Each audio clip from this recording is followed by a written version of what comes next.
Great. Okay, it's all loaded on one page. I like that. Yeah, I don't like it when it gets stuck and it goes back and forth and stuff. So that's great.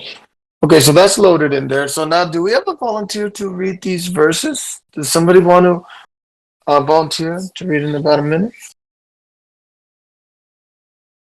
I would like Hmm. to. Uh, who is that? Brandy. Randy? Okay. Yeah, okay. That's fine. So Assalamu let's, alaikum. yeah, peace be Who's, upon you. who's sharing the Yeah, screen, let's, Peace be upon everybody. oh, yeah, I'll fix that, God willing, please? no problem.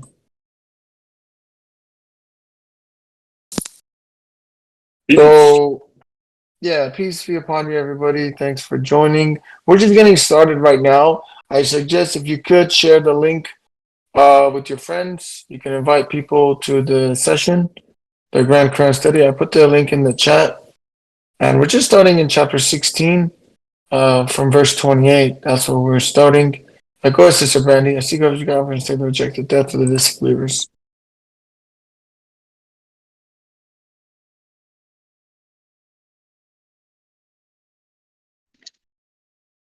Okay.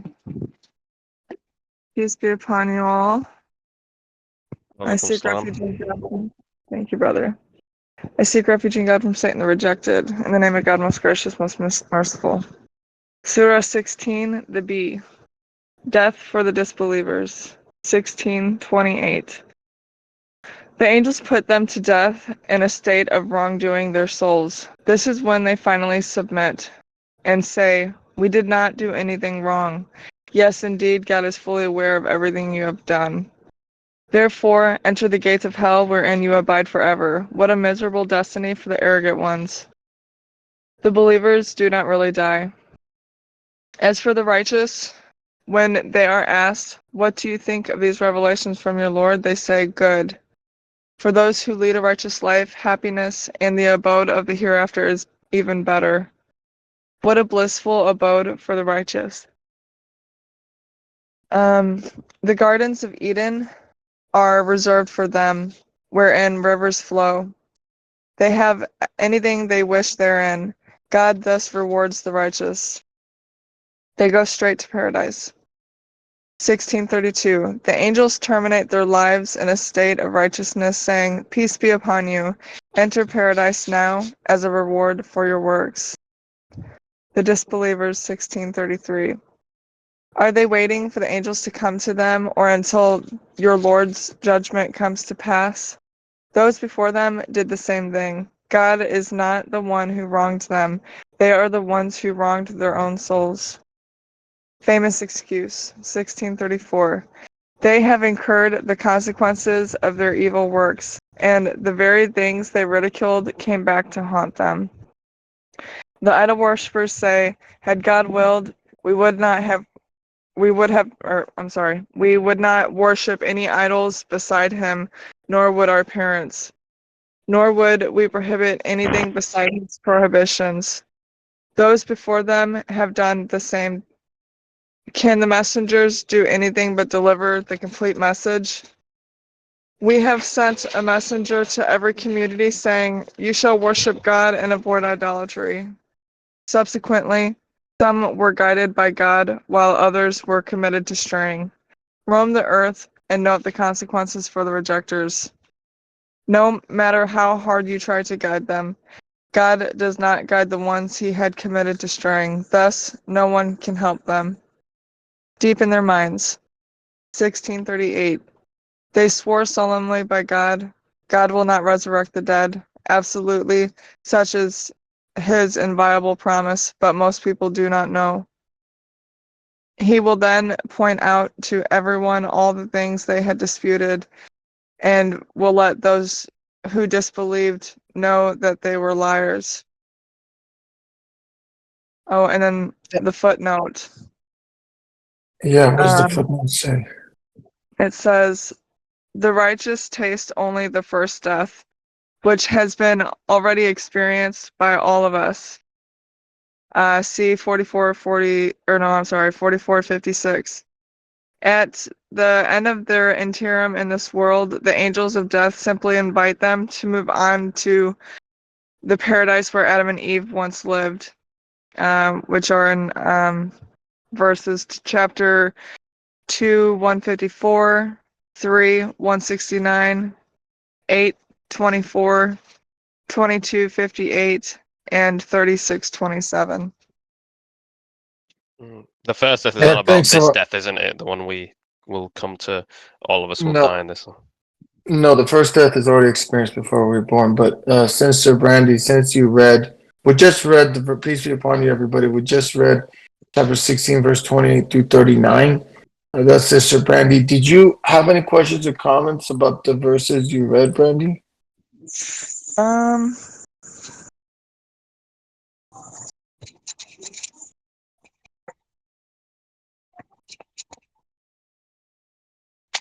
So this is a second death then. What was the first death? the first death we all experienced because we were put to death before we came here. I know about the thing about, the verse where Allah took a covenant from all of us that we'd always believe in him. Do you know what I mean? Before, from Adam's loins or back or something, it says. And then this is when our test started. But I didn't know about, I thought that first death, because none of us have experienced death like consciously, yeah? It's all about the one that we'll come to see in this life. And then after that, when we're resurrected, we won't taste it again. Yeah, so the Quran's clear on this aspect that there was one death already. It's the disbelievers who experienced the second death. I'll add a resource Oh, I for see what you mean. So, what would we, as a believer, then? What would we experience? Like, So, as it, a believer, we're simply just admitted, God willing, if we make it, into paradise. We don't experience that second death. And I'll put the oh, verse. So this is Surah 40, verse 11. mm, It says, they will say, our Lord, you have put, so this is the disbelievers making this claim. You have put us to death twice, and you gave us 2 lives. Now we have confessed our sins. Is there any way out? And then you'll see here, 228. Look at this. It says, how can you disbelieve in God? Okay. When you were dead and he gave you life, then he puts you to death. So again, it says disbelief. So 2 deaths. And he brings you back to life. Then to him you ultimately return. And I'll add an article.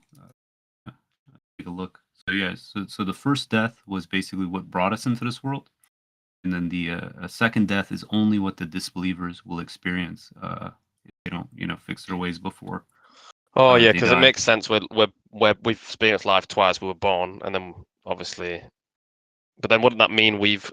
Yeah. Let's see. I always thought that was the first death is just this life. Like we'll experience, because Allah even says in the Quran, all will experience death. He doesn't relegate that to the It doesn't disbelievers, say right? experience. Yeah, so check out the article when you get a chance. Everyone basically is going to taste death. It says they do not taste death beyond the first death. So this is 4456. And again, this first death was what brought us into this world. Right.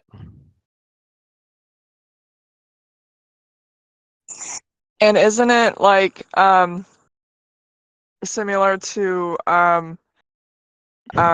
as in when God terminated Jesus's life, is it like we just kind of go to sleep and then we Yeah, are your gently soul is removed? Every soul has to exactly. taste death 3, won't it? I'll put it in here so it's easier. So there's a Damn, I verse, I'm have going to time. put it in 79, I think 1 and 2. Wait, my command isn't working. Oh, there we go. I'll just put 1 through 3 just to. It's this one, isn't it? That I'm referring to.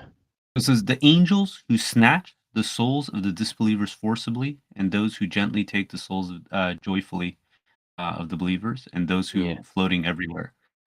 You can think of it in the sense where, say, for instance, a fruit that's unripened. So you have to yank it off the vine. But if it's ripened, it's ready. You can gently just take it off. It's the same thing. People who don't develop their souls in this life, they've neglected their souls. It will never ripen. So when the angels come collecting the souls, The disbeliever souls, they're not ready to go. They're going to be clinging to this life. Yeah, you're right. That makes more sense. Like that verse now has more context to it than I thought. Like I always wanted like forcefully it's just to hurt them because they've done bad, and also the ones that get it gently because they've done good. But that makes sense that because they've done what they needed to, they know as death comes, they're ready for it. They know it's Allah's appointed term. We're good. While the ones who've done wrong, they weren't expecting it. It just comes to them, whatever. Well, they may expect it, like cancer or something, but they'll be doing everything they can to survive. Do you know what I mean? It'll be Yeah, painful. there's one And then other you get verse. It says, so I'm going to skip to the halfway point. If only you could see the transgressors at the time of death. The angels extend their hands to them, saying, "Let go of your souls. Today you have incurred a shameful retribution for saying about God other than the truth, and for being too arrogant to accept His revelations." So this is kind of the process. Is again at the time of death, you have to depart from this body, from this world, and the ones who they think this world is it. They didn't think that there was going to be a day of resurrection. Yeah, they all just deny it. Yeah. Yeah, they're going to be clinging on to that memory, that True. Like they become thing. sentimental. That's what, because like when I ask some people, because you can see it from the way their goals are outlined, oh, I really want to live a comfortable life and retire at this point, or do this, and I just want to live happy. But I says, do you not think about what about after? Like, don't you want to focus? Like, even me, I may forget sometimes, but they're like, no, I just want this or that in this world. But you can see that's maybe that kind of concept, right? Them clinging to this world over why you're doing that when it's not going to even last forever. Do you know what I mean? Yeah, and this is a big factor of what hell is, right? Hell is this perpetual state of depression, loss, shame, right? So someone who spent their life wisely, they have no regrets, they abided by God's system, um, they'll happily depart this world. But someone again who thinks that this was it, thinks this entire existence was just this world, this ephemeral experience, it's going to be literally feel like hell for them, right? Right. Everything that they clung to is But hell useless. has its clear descriptions as well. Like it's going to be like really bad. Like it's worst kind of punishment. Like whatever we can imagine is not in Well, comparison to how Allah can do it. every description of heaven and hell in the Quran is allegorical. There's something that's called experiential knowledge, where you wouldn't really fully know until you experience it. So when it comes with that kind of knowledge, the best that anyone can do to convey it is through allegory. Right? I give you a representation. If I tell So, you, I say, look, okay, yeah. No, sorry, go on. I butted in. okay. Like if I tell you that, hey, hell is just misery, it's shame, it's sorrow. That's hard to grasp. It's something that, despite that being horrendous, to try to actually put yourself in that mindset is difficult. But if I tell you it's fire, it's being locked away in iron pots, having your skin scalded, that's something that everyone can kind of like, okay, I grasp that. I wanted to share something interesting. There was a discussion. This was Michaela Peterson. She has like this autoimmune disease where her bones and stuff would break like easily, and she had a very grueling kind of like childhood growing up. And she was interviewing someone else who basically had a severe depression, and both of them were talking about their depression. And they said, "Okay, what was worse, the physical pain you guys had to endure, or the depression?" And without flinching, they both said the depression was exponentially worse. 100%. Yeah, it does. It feels like because the pain ends instantly with a hit in the face or whatever. It can heal, but yeah. Yeah. Now imagine if you had to deal with that for all of eternity. Uh, I overused this example, but one of the depictions of hell that I thought was really clever is imagine the person you are meets the person you could have been, and you have to live with that shame for all of eternity. But there's a lot to do with fire and boiling water as well. So I imagine it's physical as well. Yeah, but it says these are purely allegorical. Where does it say that when in it the talks about Hmm. in the I Quran. think it's believe it's 226. There's many verses. 226? Yeah. No, yeah, maybe I haven't, because I always took it literally, but maybe I'm incorrect. Yeah, there's many verses that talk about the allegory of heaven and hell. Oh yeah, I was looking at this just earlier. So Parable of a 1330. sea or what is it? Yeah, so 1335, 4715. There's several examples, right? But Allah clearly uses parables as well in the Quran when he's like talking about a deed to a mustard seed. So I thought he's talking about them, but not to do with like the tree, like It's just, hell. hey, Peter, I just want to make sure everyone else has a chance to ask their questions or speak. Sorry. So peace be upon you, everybody who joined. We just read chapter 16, verse 28 through 39. Brandy, did you have anything else to add to this? Because you read. I don't think so. Not yet, anyway. Okay, you're Go. fine. All right, no Okay. problem. Anybody else have any questions or comments about these verses?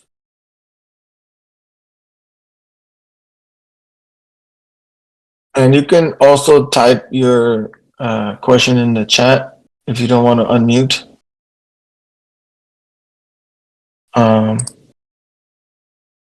Yeah. Yeah. Okay. Because Allah's specific as well, like, because it makes sense, because he says, I'll burn the flesh, from your skin, and then when you think it's over, he'll re-put that flesh on Yeah, so it it's can be all. burned again. So that's definitely like physical to me. No, it's all allegorical, brother. It's all allegorical. So what does that mean allegorically then? Yeah, so I'll read this. This is from Appendix 5, from the Messenger. Or put in the chat, God willing. So it says the descriptions of heaven and hell throughout the Quran are allegorical, and the Quran tells us so whenever such descriptions occur as independent statements, not within a general subject.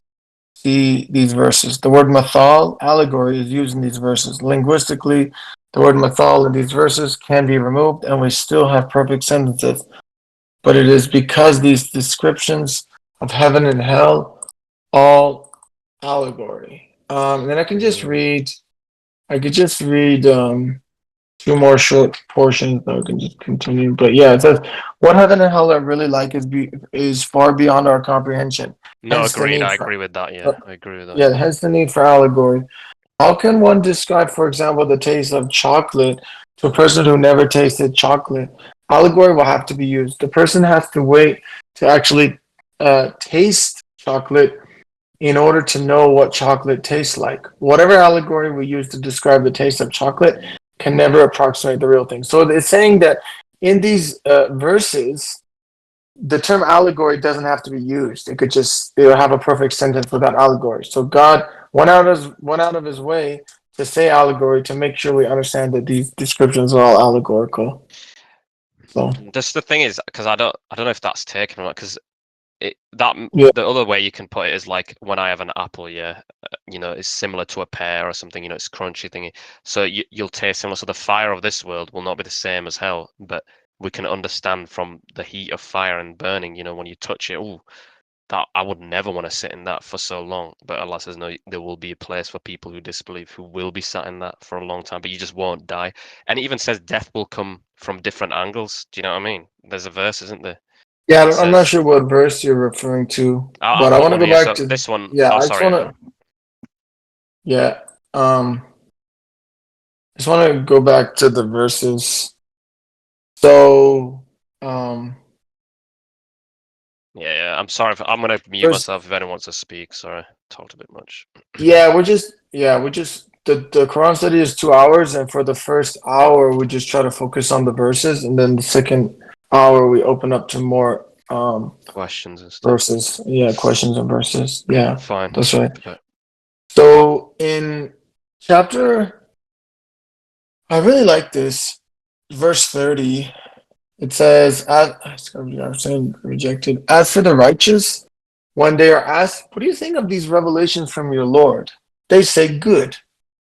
For those who lead a righteous life, happiness and the abode of the hereafter is even better. What a blissful abode for the righteous.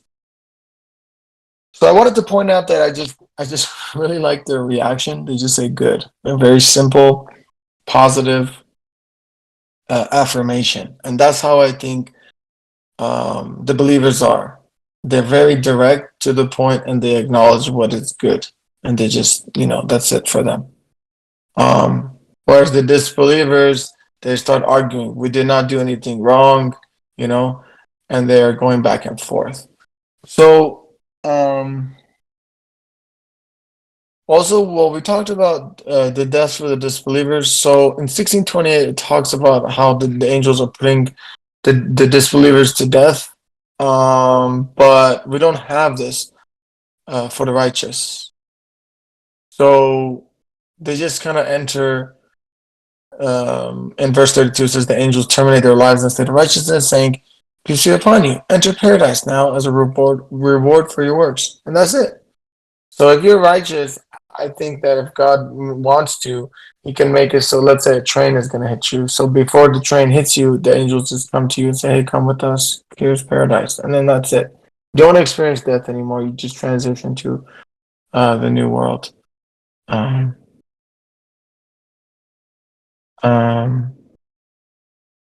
So yeah.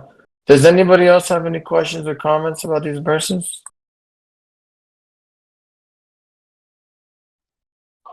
Peace be upon you. Peace be upon you, brother. I have a call. I'll get back to you, God willing. No problem. Anyone else have any questions or comments about the verses that we read?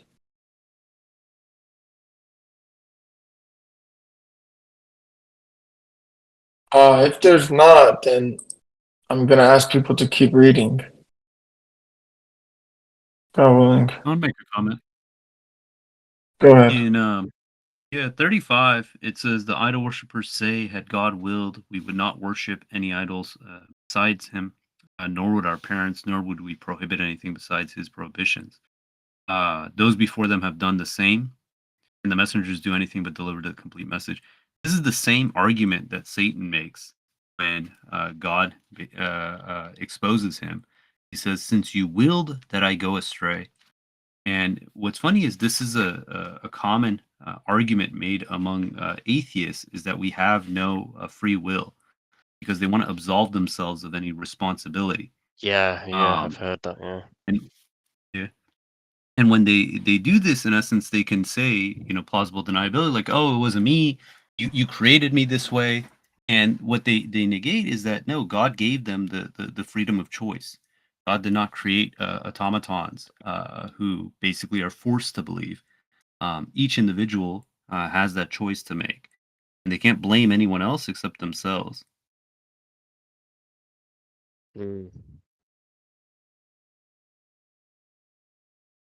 I've heard that argument. Just sorry, a short one. Like other people say that where why does God make this happen? If he would have willed, he wouldn't have let this happen, right? But no one ever looks to think, well, did you not choose to do that? Maybe, like war, or if God wanted, he could stop it. He could, but you chose to enact that war and hurt people for your own gain. So that's not because God made you do that. You chose to do that with his tools.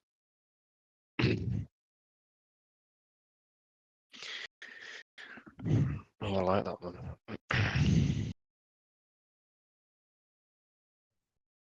Okay, peace be upon you. Welcome, Sloan. Yeah. I have a comment and a question. أعوذ بالله من الشيطان الرجيم.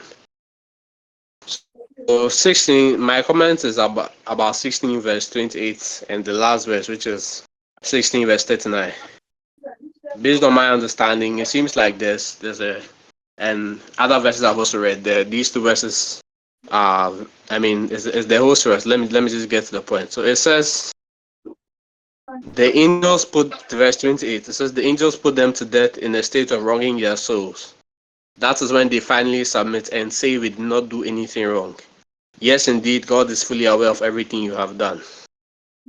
And the last verse it says, he will then point out to everyone all the things they had disputed. Who disbelieve know that they're liars. So the comment I would like to make is highlighting the verse I just read, the two verses I just read, especially the last one, which says they were liars.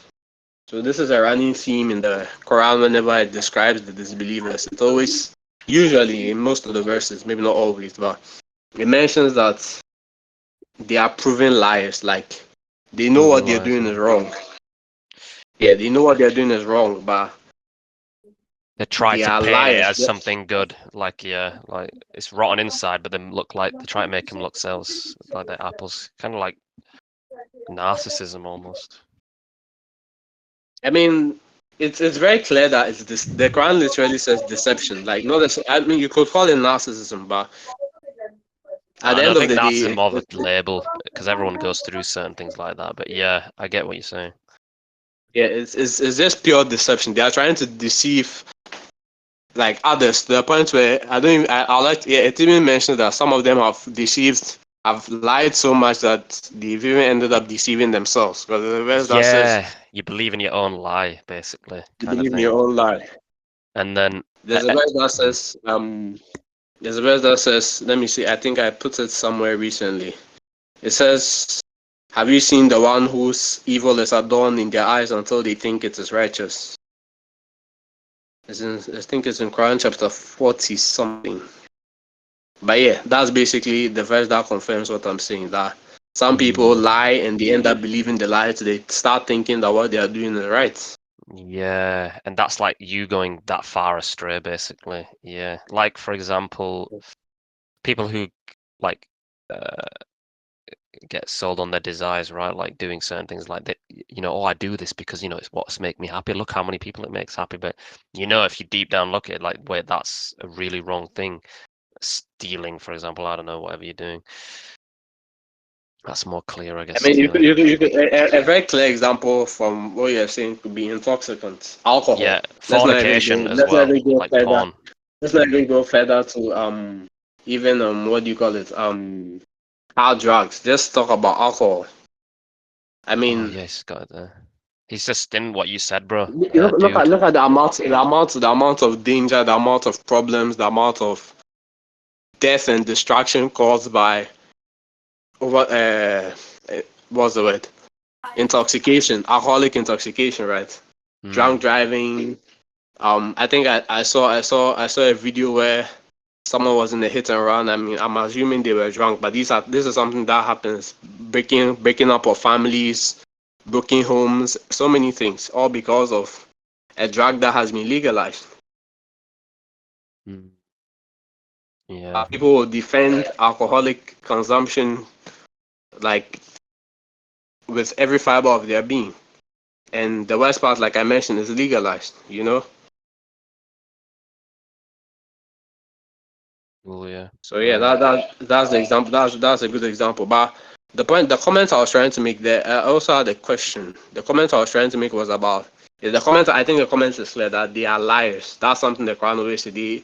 And it's even and back to the first verse. It says they will submit and say we did not do anything wrong. God mentions in another verse that this is another lie. That they are not only that they are trying to. I can't confirm whether they are telling themselves or they are trying to lie to God for whatever reason. I don't really know. That's my question anyway, because I want to understand what they mean by they finally submit. Because if you submit and you say we did not do anything wrong, I wouldn't consider that a submission. So that's my question. But my comment was about the fact that God has identified that they are liars, that they are deceitful to the point where they even lie to themselves and even further try to lie to God. But the question is, how is like why does God say they finally submit, even though in the process they are also lying? And if anyone has an idea of a way around it, then I'd like to understand.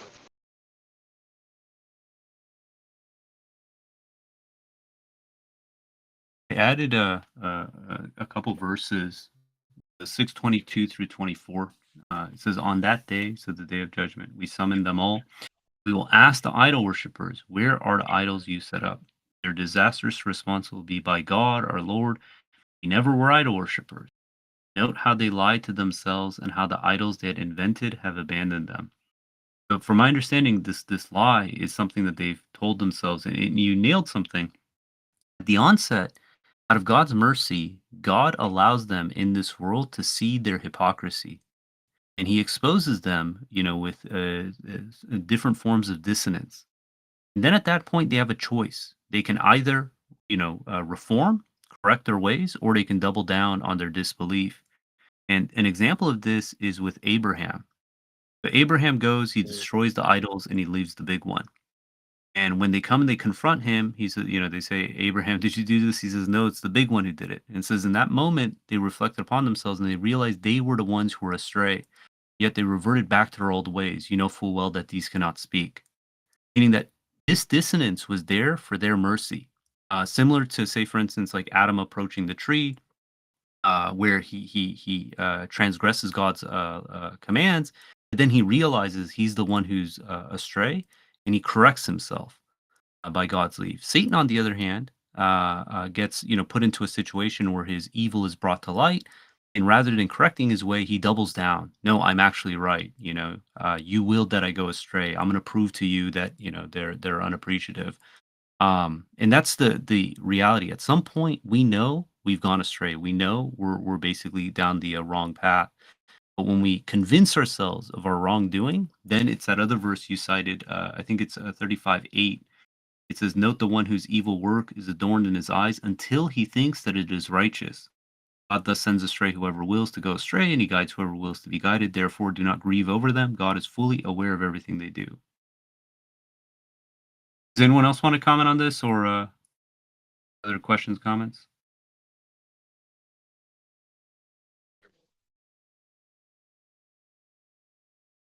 Can you summarize like me of like the main points? Can you hear me? Am I unmuted? Yeah, Yeah, can you give me a main summary of like the answer to the question I asked about how just a quick 2 or 3 maybe a few I'll give like sentences. just a few sentences. So at some point, people realize they go astray. They can correct their ways or choose not to correct their ways. If they don't choose to correct their ways, they'll convince themselves that their evil ways are righteous. They're lying to themselves.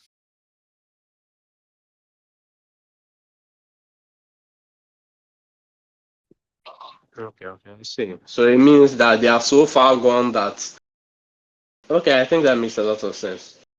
They are so far gone that they have convinced themselves that even on judgment day, even when they finally submit, they will still be maintaining their stance.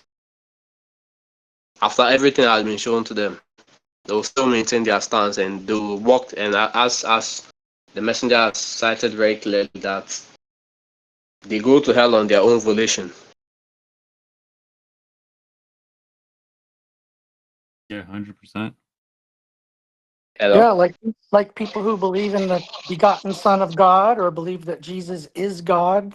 Those people. I mean, not just that. Any form of idol worship, even idolizing. Idol worship can be as basic as idolizing, loving something more than you love God.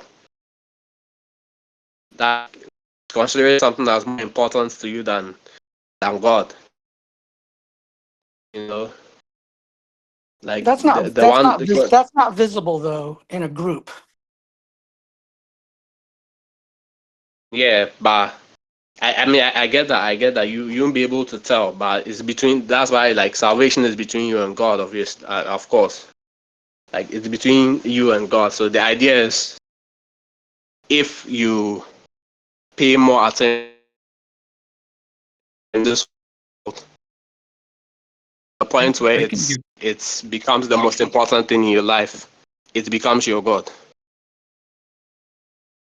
a example that is visible. God says in the Quran that for the Friday prayer to drop all business and come to the Friday prayer. But if someone is saying, "Hey, I'm not going to go to the Friday prayer," or, I have this other event that I want to go to, or I want to basically spend more time working so I can make more money, or oh, my kids don't like me leaving, they find it boring, then it shows kind of where their priority lays. Um, and this is something that, or actually seeing this, like someone gets a call and then they'll step out of Friday prayers to take the call. It's like, okay, is the call with God more important, or the call with your friend or colleague?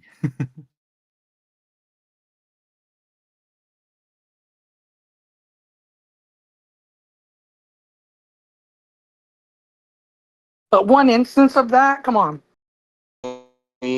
Unforgivable. It's the only unforgivable offense, but only if it Not is going to maintained Friday until prayer, death. So you have not going to Friday prayer is an pardon? unforgivable offense. No, idol worship. Idol worship. Not going to a Friday prayer is like an example. No, missing Friday prayer is not an unforgivable offense. Idol worship is an unforgivable offense. Yeah, missing Friday prayer is like It's just a gross I mean, offense. can someone help me here? Do you it mind just if I depends. I mean, chime look, in? if just really, if the reason you're missing the Friday prayers because you consistently are giving priority to other things, then it shows that, okay, God is not your priority. That's kind of the point I wanted to. But Zane, Yeah, I totally forgot what I was going to say. I think it was like in terms of idol worship, it can be because obviously we always when I used to read it is like like actual idols and stuff. But I think it is to do with more where you put precedence over Allah in that situation, right? Like no one does that like when you do it willingly, kind of thing. Like, oh, I need to do this by Allah's way, but you know what? I'm going to do it this way because I don't want to disappoint this person, even though I know Allah said it's wrong to do. Do you get me? So, I think if you do it incorrectly, like without knowing, like, you just want to do the right thing in this situation, but then you realize after, oh, wait a second, I've just done this for this person. That's forgivable, right? If as long as you're sincere about it. and all sins are forgivable. God's mercy is infinite. It's just the mere fact of if I fall into a sin because of weakness, and as long as I acknowledge that, okay, I did something wrong, I need to fix it, God will forgive, guide us back to the truth. When it becomes unforgivable is when the person fails to even acknowledge that what they did is wrong, that it is idol worship, right? This is the distinction between Adam and Satan. Satan made a fundamental mistake. God gave a command. He said, "No, I'm not going to follow your command. I'm going to follow my ego." And when he saw that for himself, he had the opportunity to change, to fix his deficiency, and he did it. True. He convinced himself that his wrong ways were right. Adam went through the same ordeal, right? God created a situation where his this deficiency was brought to light, and rather than going the path of Satan, he chooses a different path. He implores God and asks God for forgiveness, and God gives him words by which he to redeem They're himself. like separate parables of extremes almost. Yeah. Yeah. So the whole point is, when we fall into sin, we never want to sugarcoat it to say, "Oh no, it's actually righteous." We have to be upfront. Okay, I had this shortcoming. I got to do better. Repent to God, even if it's the least bit, like, possibility that it was wrong. We have the example of David Yeah, you're making the willing to judgment accept. regarding the sheep, right?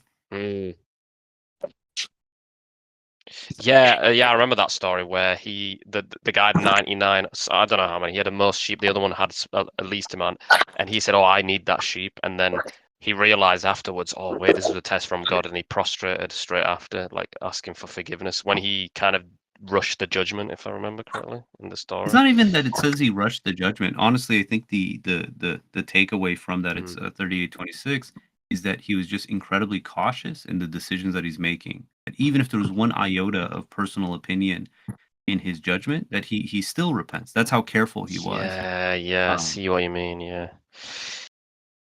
Forgiveness as well.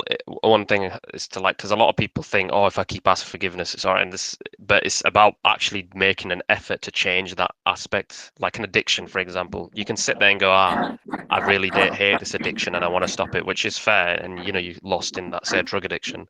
But what steps did you take to stop that? Do you know what I mean? And I think that's what Yeah. Allah judges you on, your intention. Like from what I understand, It's still better to be a weak believer than a hypocrite. Yeah. Weak believer has a issue. They are perpetually seeking God's forgiveness. It's going to be hard on them, right? The actions they take to correct it's going to be for their benefit.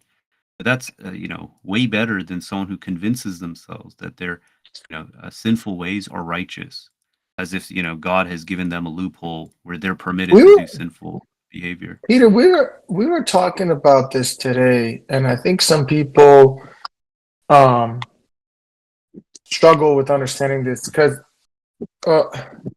Sister Medina, did you want to talk? You're unmuted. Okay. So we were talking about a lot of people, when the outcome looks the same, I think that confuses people. So they say, well, look, there's two people using drugs, right? The outcome is the same. One of them, has a drug addiction problem. They're a submitter. They say, look, I have a severe weakness. I relapse. I struggle with this. I'm really having problems. Please, God, forgive me. Let me do better. The other one says, yeah, drugs are just not prohibited, right? The outward image in terms of the consumption looks the same. But as Peter just described, one is a hypocrite, and it's infinitely worse than one who has a weakness and acknowledges it. Because if you don't even accept the sin, then that's a whole nother layer of evil, far beyond just the sin itself. The using of alcohol. But a lot of people struggle with this concept. That's what we talk about. It's like accepting the sin is a really big deal, right? Because otherwise you're saying, no, I'm not even doing anything wrong. Drugs are not prohibited. There's no sin here. So there's no need to reform. There's no need to even acknowledge any wrongdoing. That's a fundamentally deeper problem than someone just has, an addiction problem and they're struggling or they want to go to, rehab or whatever. Does that make sense? Yeah, it's actually the dissonance is what keeps people motivated to want to do better. If you eliminate that dissonance and you just convince yourself that evil is righteous, righteous is evil, then, like you said, you're never going to strive to try to correct that issue. There's a verse 1975-76 where this is just God's system. Whatever it is that we believe, God's going to augment that belief, be it belief or disbelief. As to say, those who choose to go astray, the most gracious will lead them on until they see what is promised for them, either the retribution or the hour. That is when they find out who really is worse off and weaker in power. 1976, God augments the guidance of those who choose to be guided. For the good deeds are eternally rewarded by your Lord and bring far better returns. If we're not praying to God, to correct our errors because we think that our, sinful ways are righteous, and God will never, or say, for as long as we maintain that stance, and God is not going to use His forces to help us better ourselves. This is Surah 13, verse 11.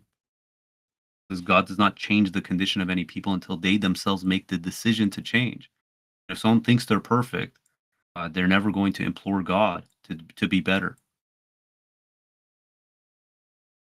Am I allowed to speak here, or is it still like just Yeah. I mean, the only request is just to maybe wait until the whoever's speaking is done, and then chime in with your. Yeah, is this comments. the Yeah, right go ahead, point? brother. Because sometimes I butt in too stupidly. It's all good, brother. No, yeah, like what you were saying there, like that makes sense. Like that is true. Like it stops that because you just end up. That's what I think Allah means when He's like, He leaves those to go astray. A lot of people make it like, oh, it's Allah who chose to go astray, and you saw like the excuses they'll make is same as saying, you chose for me to go astray. But no, you went that way, and you chose not to acknowledge it. Like you said, you have to be willing to acknowledge it. Because you didn't, then how can Allah guide you? Because you're choosing the way to go astray. Like you feel guilty doing that addiction, right? So you accept, yep, I'm addicted to drugs. I'm gonna try and make a change. While the other parable is a guy, I do drugs, but you know what? It's life. It's okay.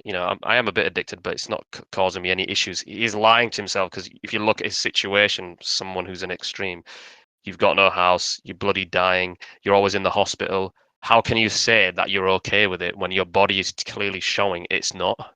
Do you know what I mean?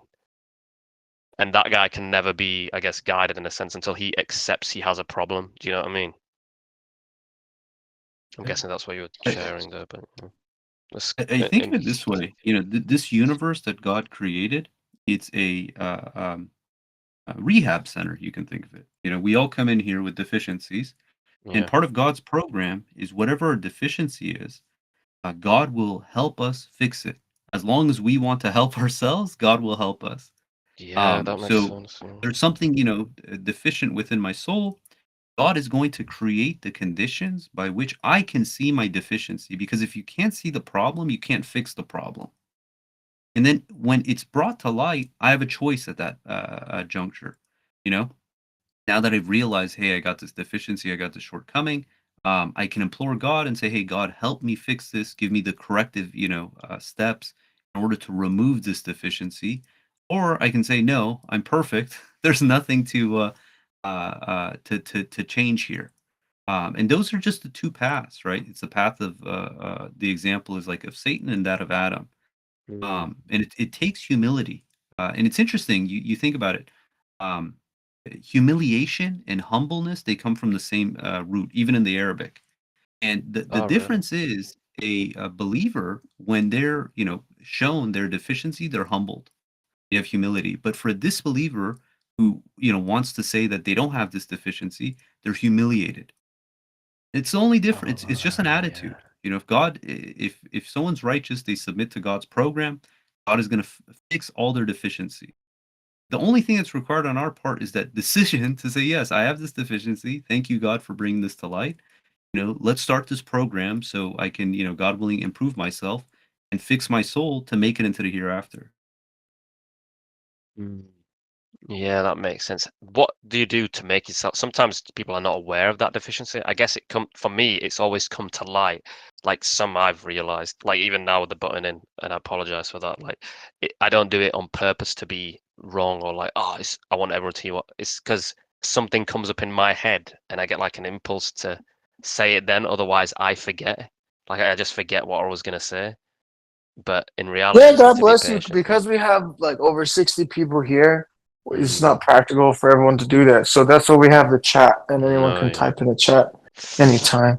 No, I do apologize. Like, please, I don't mean it in a bad way. Like, I'll try to use that more than I'm just trying to work it out because I don't mean it in any way to like, hey guys, only listen to me. So you guys, when you're saying that, I'm not like mad. I understand you mean it well.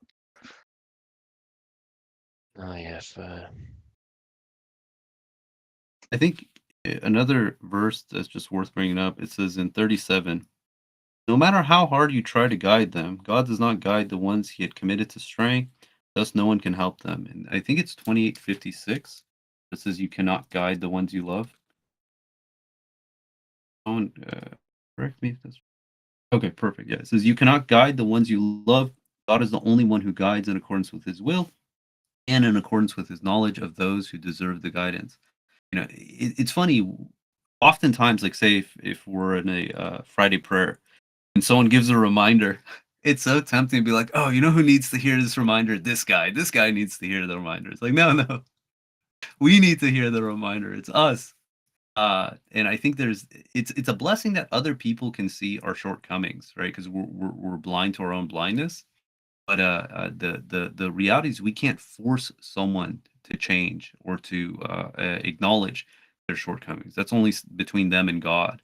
But all we can do, as it says in the Quran, is watch out for our own neck. When these things are brought to light for ourselves, we take the corrective actions, and then we remind, we try to give the message in the best possible manner. But we trust in God's system that if someone chooses to deserves guidance, God's going to guide their heart. and we can't change that outcome.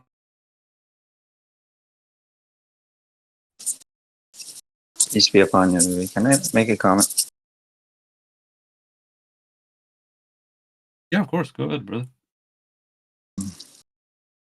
I was reading verse 1633. The disbelievers is, are they waiting for the angels to come to them, or until the Lord's judgments come to pass? Those before them did the same things. God is not the one who wronged them. They are the ones who wrong their own souls. So I was chatting. I put a comment in one of the TikTok items a while back, and it's just gone back and forth a few times. And it goes back to the another verse that reminds me. This verse is that if they're waiting for God and His angels to come in a dense cloud, and once it comes, the whole matter is terminated. So it is, and their argument is that, oh, you know what, the creation and everything in the heavens and everything, this is so complex, and there's no clear proof of existence of God. There's no clear proof of this. There's no and the answer is yes. When God constantly mentions the believing in His signs, the belief comes and the signs follow. So I think God provides enough options for the atheists or the people who do not really believe to disbelieve, and gives them all the reasons they need for that. And at the same time, for those who choose belief, gives them all the truth and signs for them to believe. And you could think this is the matter of test. This is the quality of a test. If God would come down, the whole matter is terminated because everybody would believe. And this is really evident in this verse when I was reading it, is that a test requires believing the unseen, as in Surah 2 it indicates. There's no way that you could have a test with the answers ready for you, right? You have some tests with open book, but the tests are written in a way that you still have to understand the concept in order to answer them. So you have an examination. Some exams don't have open books, but even with the open books, you have to understand the concepts. You cannot just try to read it right in the exam. You don't have time to grasp it and then answer the question. So it requires you to put the effort before the time of the exam, or it requires you to be able to understand the concept. If someone gives you the exam and then says, "Oh, we're passing out the answer sheets," everybody's going to get 20. Everybody's got to get 100%. 100%. No one's going to not be able to copy the right answer into the right question. So the expectation of the disbelievers and the people who do not believe of having the answer ready for them, it is an unrealistic expectation. I don't understand why some people believe that God should manifest Himself in the real world, the same way that God is providing an example in the Quran. So it is for a good reason that it's laid out this way. It's to show our true conviction, and the same way we don't see the state of our soul, although we see the signs. We don't see how our soul is growing, but we see the result of it. So the same way we don't see God and angels and the invisibles, but we believe in them and we believe that we will be returned to them. And these verses allude to that fact. Thank you.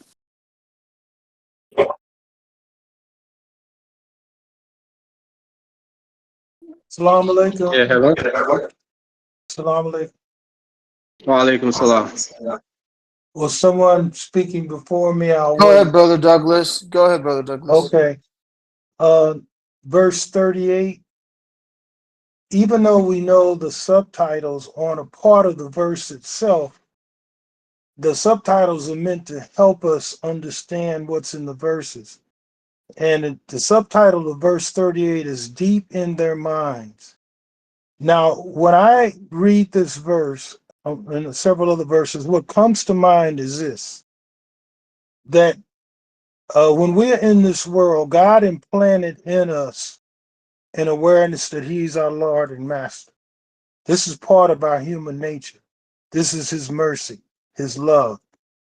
However, in our subconscious mind, the subconscious. The subconscious is what we are unaware of about ourselves. You see, I use an analogy. You all permit me, God willing, to use this analogy.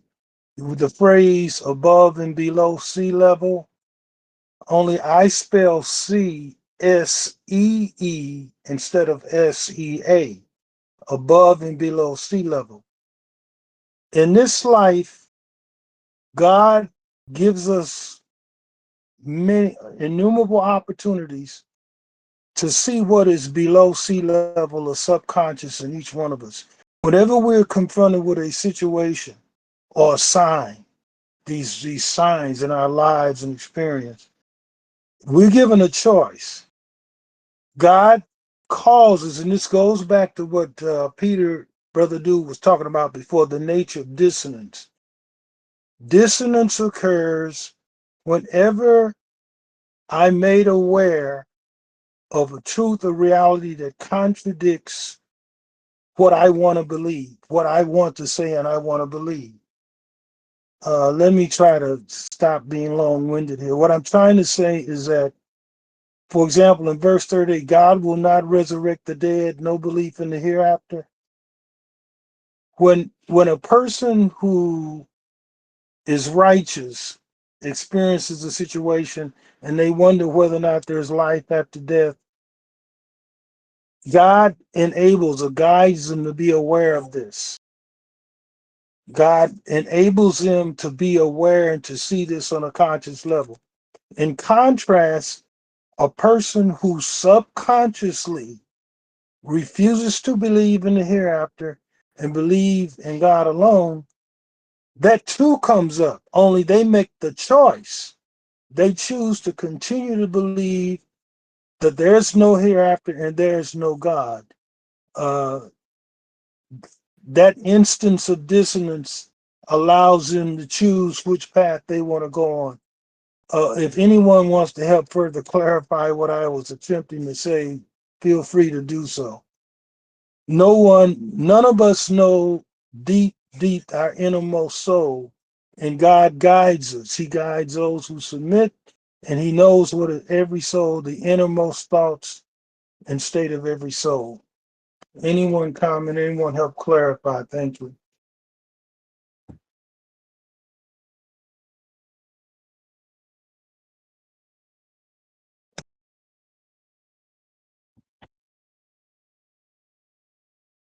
It's good. Does anyone else have comments, questions? Want to chime in on what Douglas was saying? No, I think he said it really beautifully, to be honest.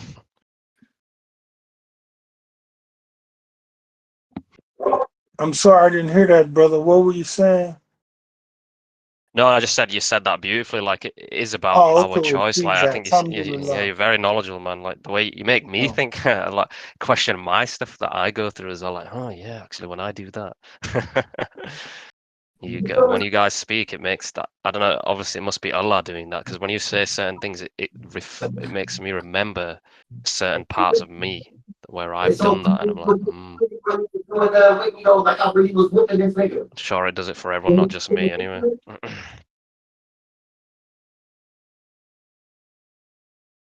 I'm very thankful I found this server. It's very good. It's good. Any other comments regarding the verses we read? We read from 1628, death of the for the disbelievers, to 39.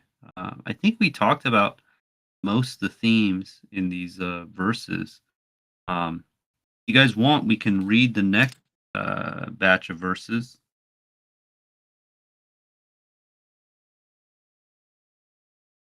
Any objections to that? Yeah, I think it's just too late because we're just a minute away from the open discussion. Dun, dun, dun. But brother Omar wrote in the chat, he said, God is doing everything. We must depend on him totally and completely for all our needs through the contact prayers and all the worship practices. My suggestion is that we should implore God to correct our shortcomings persistently, as if it is a zikr or commemoration, and God will do the rest. And that's really the concept here. My thought of reading the verses today was that they should inspire us to do more righteous works to get to this position of salvation, being saved, because we want to go to paradise, so we have to work hard for that.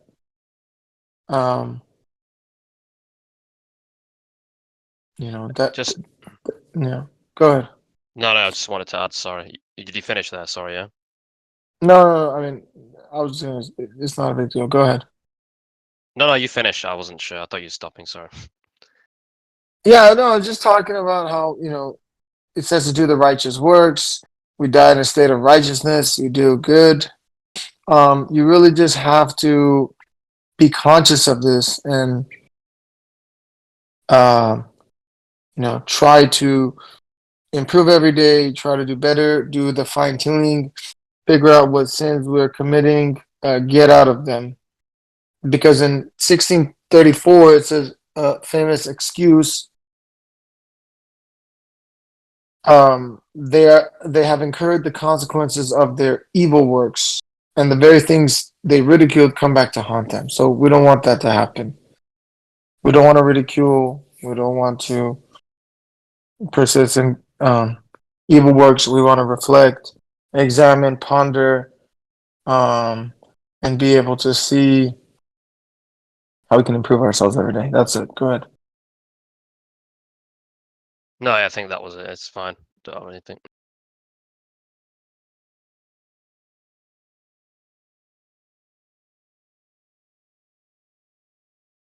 Like literally, when you Okay, finished we just speaking, you yeah, I just finished what I wanted was to gonna ask anyway, so it doesn't matter. You actually said it right. yeah, we just oh, okay, well thanks everybody. Peace and welcome. Yeah. So we just entered the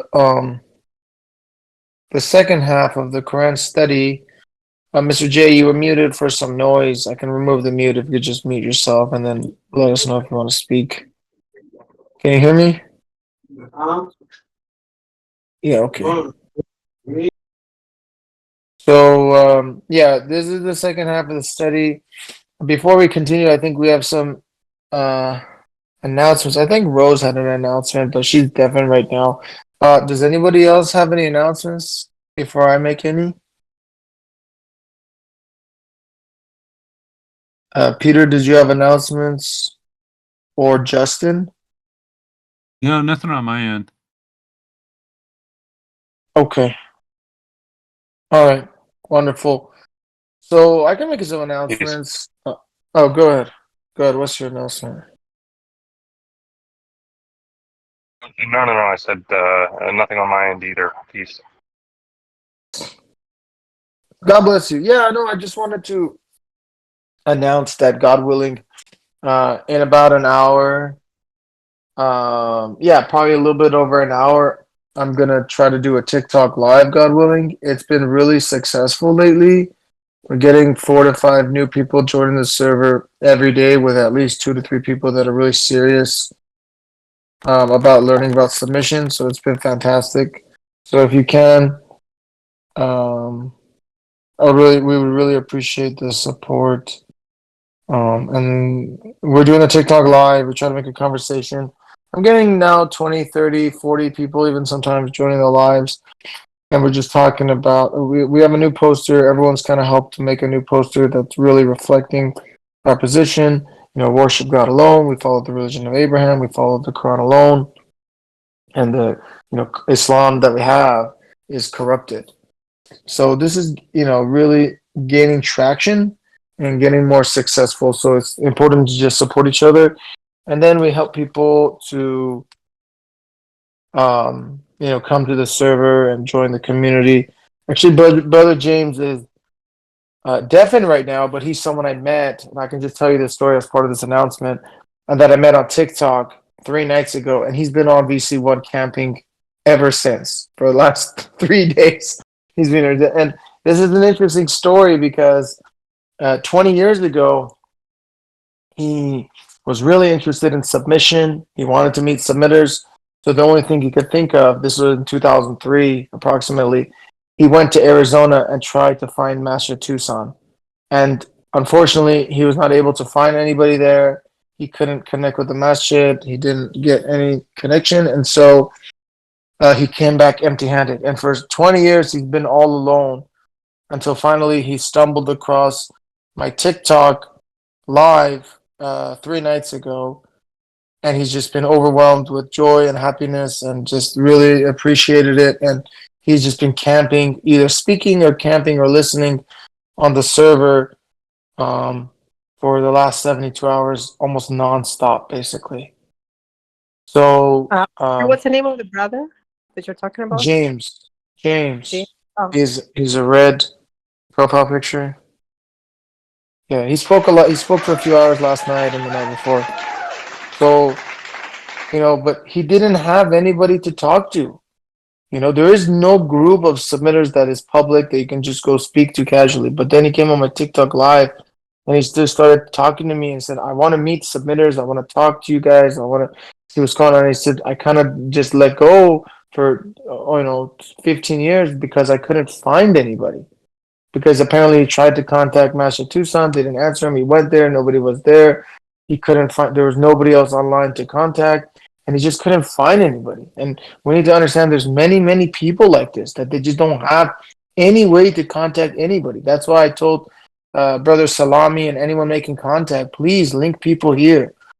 Because otherwise there's nowhere to go. Staying in isolation is not the best option for these people. They need a community. And he's learning more here in 3 days than maybe he did in 3 years. So this is a big blessing. So we have to establish this information and provide people an opportunity to join the community and learn and grow together and also grow the movement.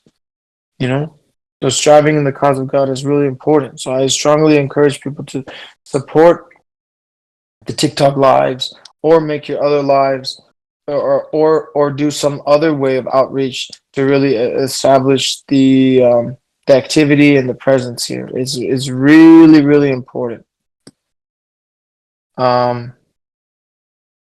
Gigi, did you want to speak, Gigi? Go ahead. Did you want to unmute yourself? Peace be upon you. Welcome. Oh, you're shy. Okay, just type in VC1 chat.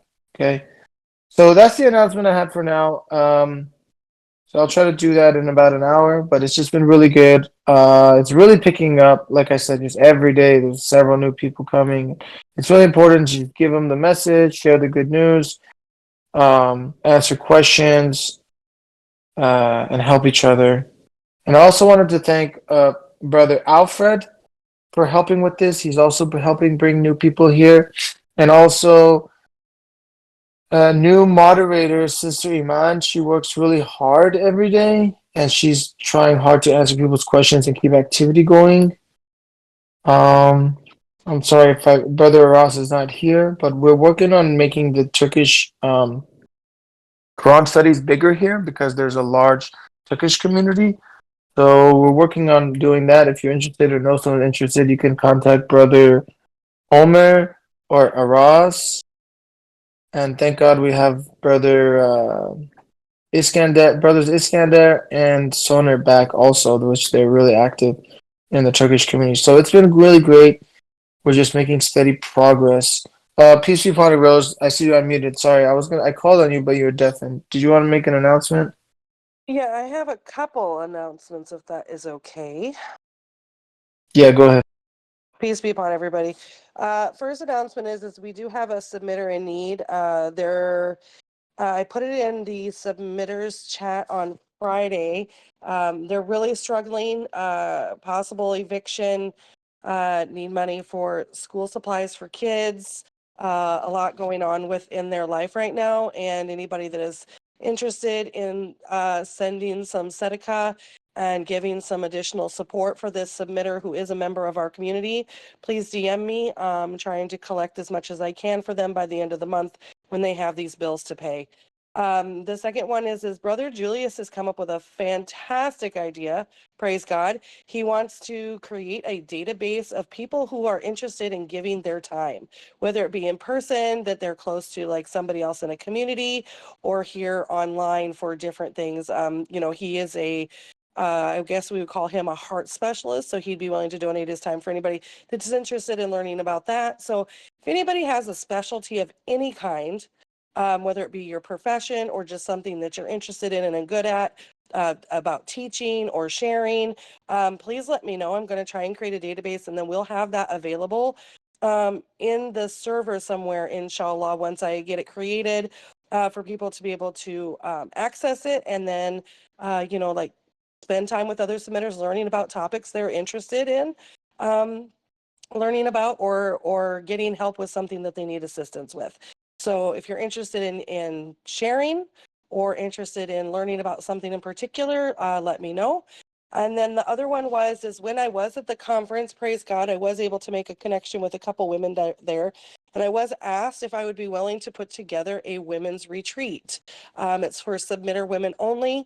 I'm going to try, inshallah, to do so, and make it after Ramadan next year. I'm looking into doing something like a camping trip with cabins up in Yellowstone or something similar to that. If any woman 18 or older is interested in participating, please DM me with your name, your email, and your phone number. And I will start next month, once everything calms back down and grandkids go to school and all that, having some extra time to kind of vet it out and see who all is interested, send out some emails, try and get some ideas, and see if we can't get a submitters group together for women to be able to go and share in our love of God and learn Quran together and just spend time together. So I appreciate everybody's time listening to me. And let me know if any of these things are interesting to you. Just DM me. Thank you. Peace be upon everybody. Thank you so much, Rose. Does anyone else have any announcements they want to make? I mean, maybe just another reminder that we have our Persian Quran study on Thursday morning, Sunday events, Thursday morning California time. So please join if you're Farsi speaking. And then we usually have it for an hour, and then we are open to sort of discussion and conversation for another half an hour after. Yeah, great. I put the link for that in the chat. Okay. Anybody else?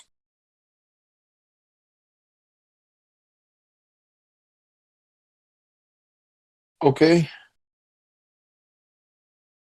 That's great. And I'll put the actually I'll have somebody else has to do it.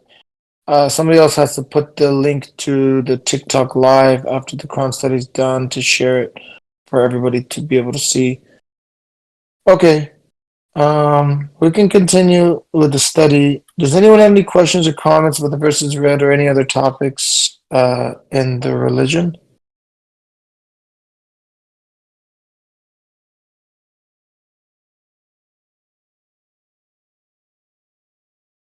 One I had was about fasting because I come up, like, obviously a lot of the time, I don't know, with the traditional stuff, they always have different days when they start and stuff.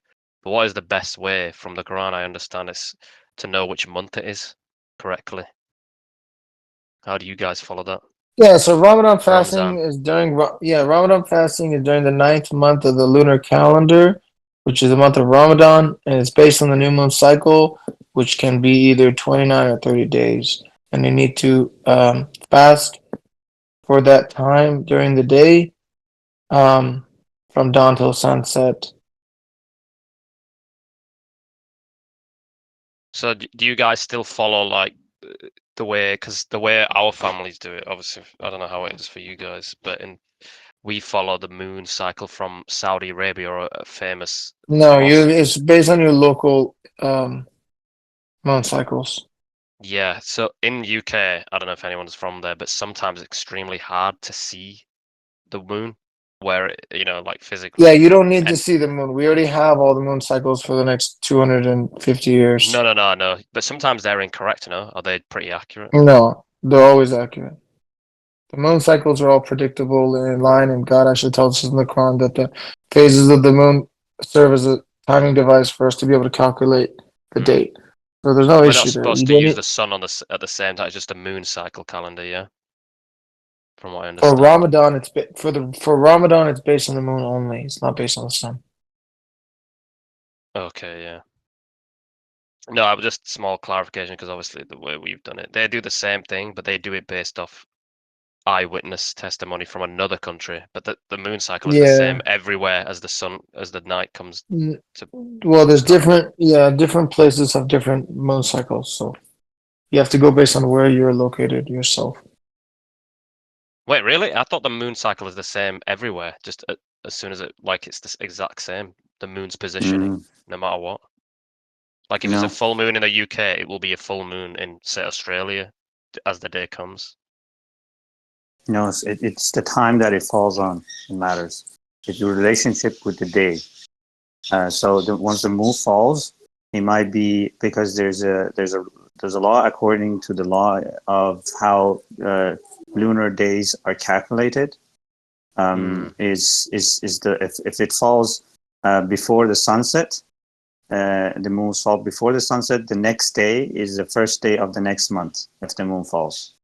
But if it falls after the sunset, the next day becomes still the last day of the same month.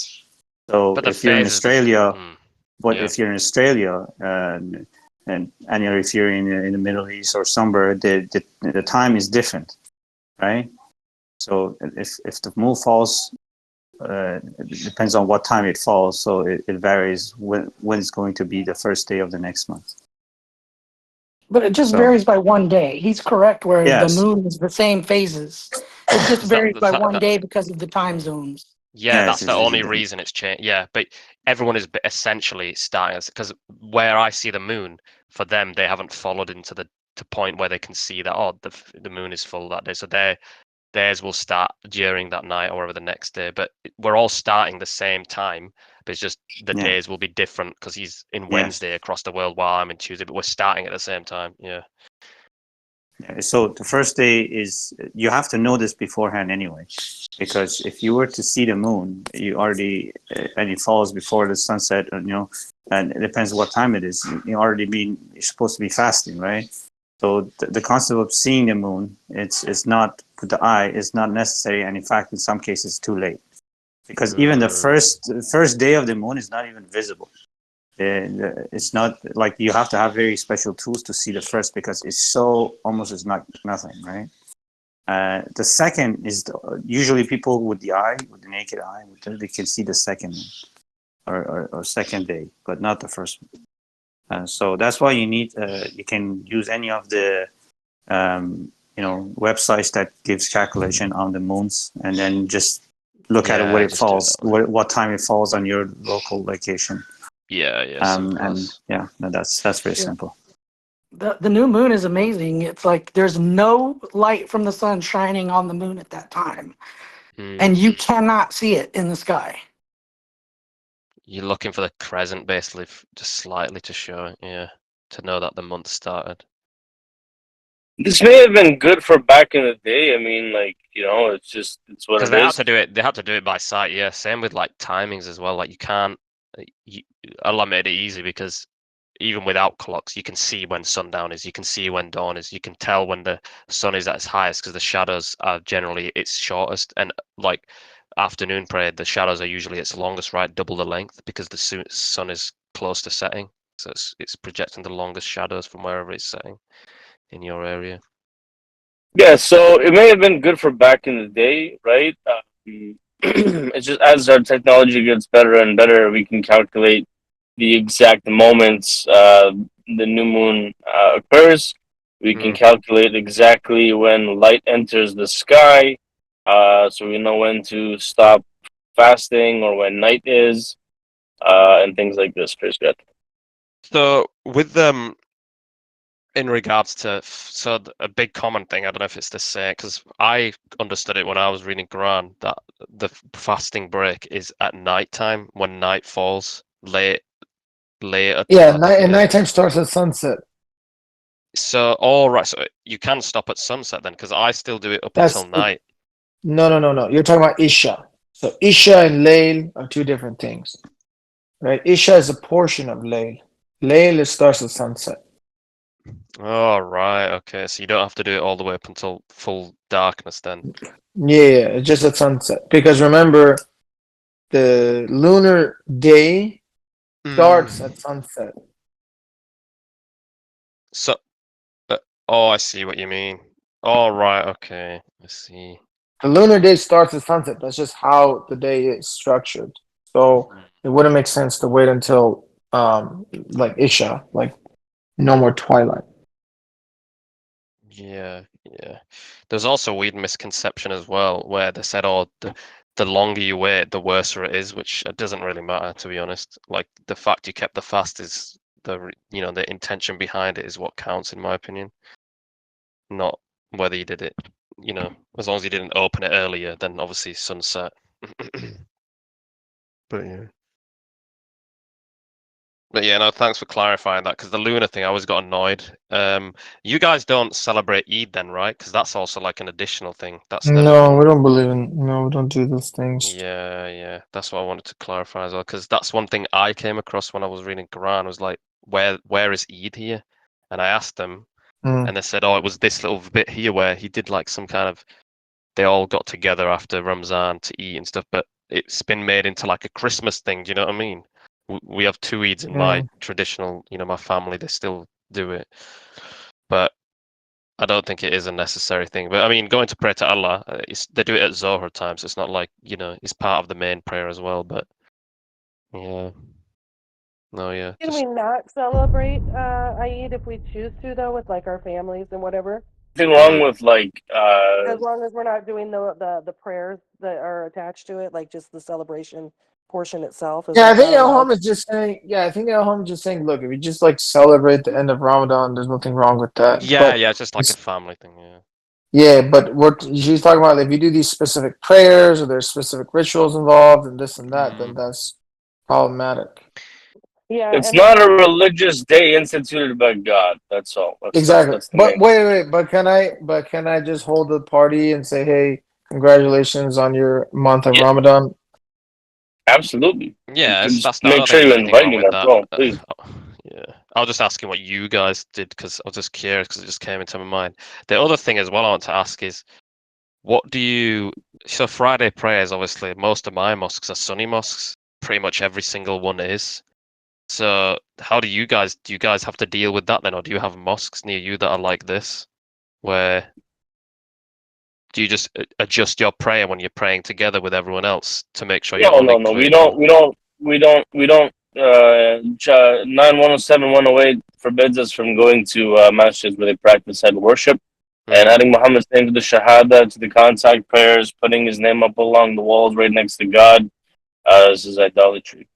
So in addition to following innovated laws. Yeah. I mean, so what's the alternative you guys do then? How do you go do your Friday We prayers? open up our own masjids. We have masjids in various parts of the world. We have in Toronto, in California, etc. We congregate together with other believers by God's grace, and we do Jummah together there. And for those of us who can't, there's no submitters nearby. You just do the 4 units. That's it. You just do the normal prayer. We also meet in our homes. We meet in our homes. Oh yeah, no, exactly, Jay. That's right. Just meet with fellow submitters. That's it. In the homes, in the park, in the public library, whatever. I've never actually known how to get in touch with them because I'm in an area which I'm just assuming. I don't think there's anyone that believes it in this way. Well, where are you, brother? UK. I don't think there's a We're in mosque the UK. like you. Are you? What? You're in the north? Are you in Scotland? I'm in Bradford, Leeds. Oh, Leeds. Yeah, Like I don't know couldn't who's travel in 3-4 hours to do. That's really far away. 2 hours away, probably. We're in Watford. Watford. What's the address? Just out of curiosity. I'll give you the postcode. Hold on. Yeah, because that's what I was wondering if there's any masjids. I All didn't right. realize you Anyone guys had else? your own masjids. That's crazy. I didn't know. Yeah, of course, because God prohibits us from praying in the Muslim places. Hmm. Or Christian Anyone places, else? or Yeah, I Hindu mean, places, well, you're not going to do anywhere Friday besides God. prayer. Well, you're not going to do Friday prayer in a Hindu or Christian place Well, no, anyway, yeah, right? obviously. Can I do it in a synagogue, Navi? If they give Yeah, me you a could do space. Friday. Yeah, you could do Friday prayer.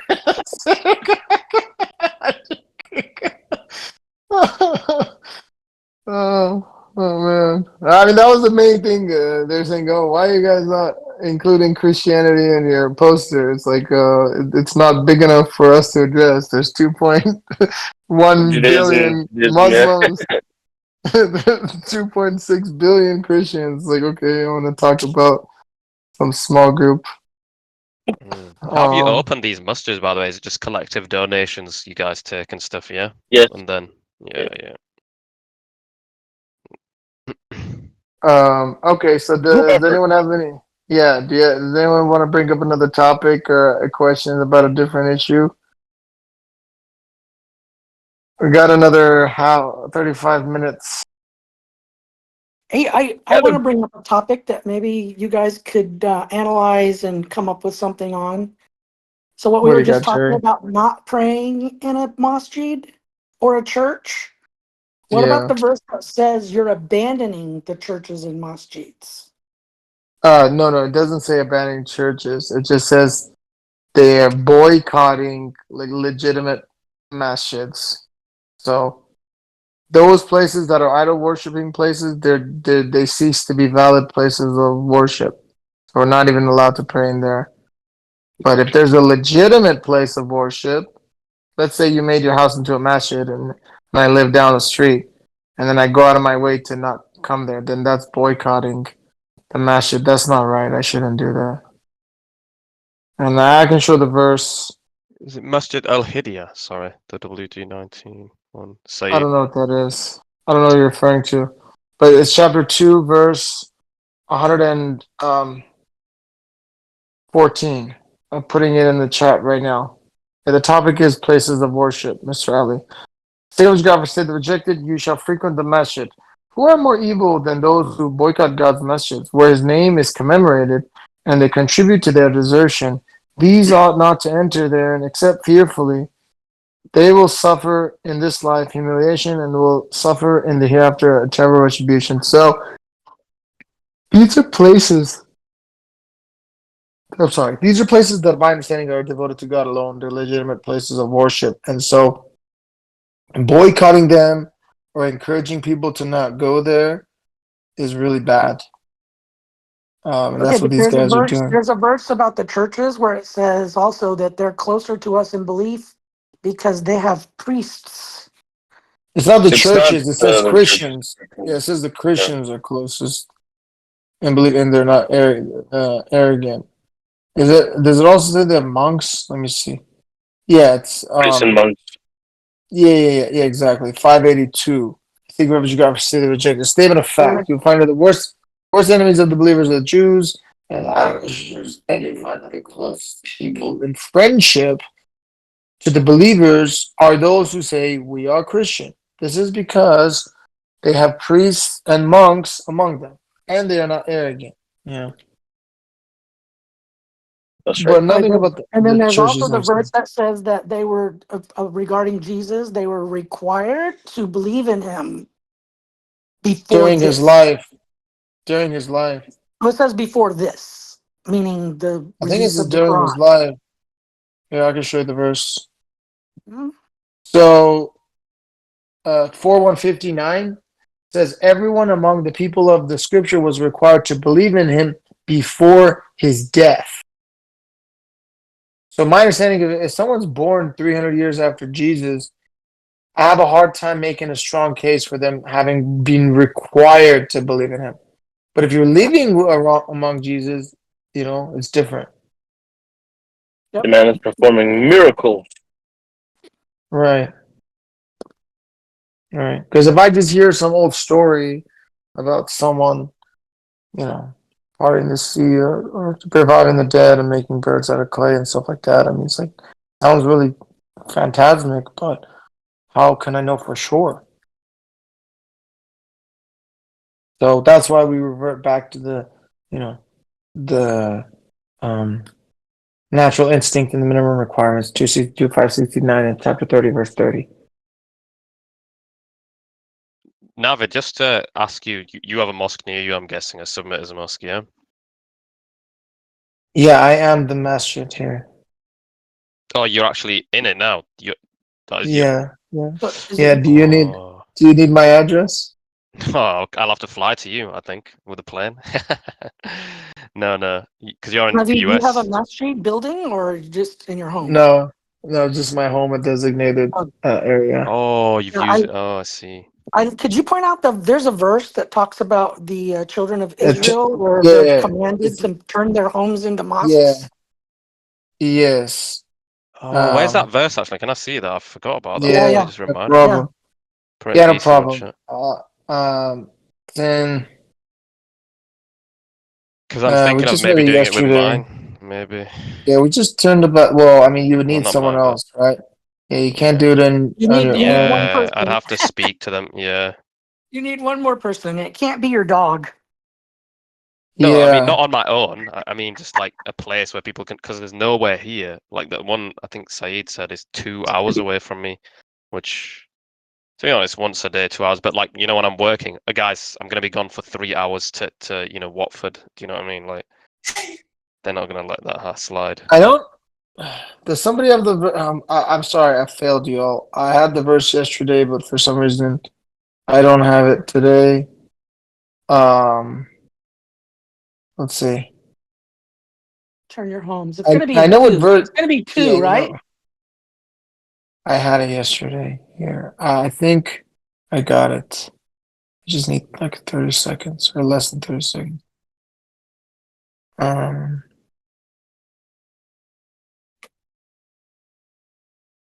Hmm. 1087, I believe. Oh man, you're good. 787, is it? 1087. 1087. That's right. That's right. It is 1087. I forgot that verse number. Awesome. Yeah. Yeah, I I can put read it for you guys. I posted it in 1087. as well. Thanks so much, Evis. So we inspired Moses and his brother.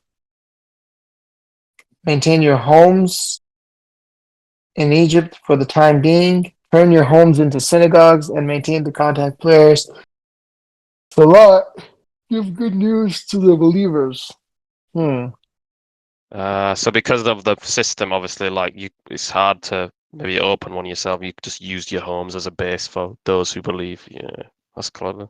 So just for everybody, it's not working in the app. Sarim needs to fix this. Holmes doesn't give the search result. Doesn't give search result of 1087.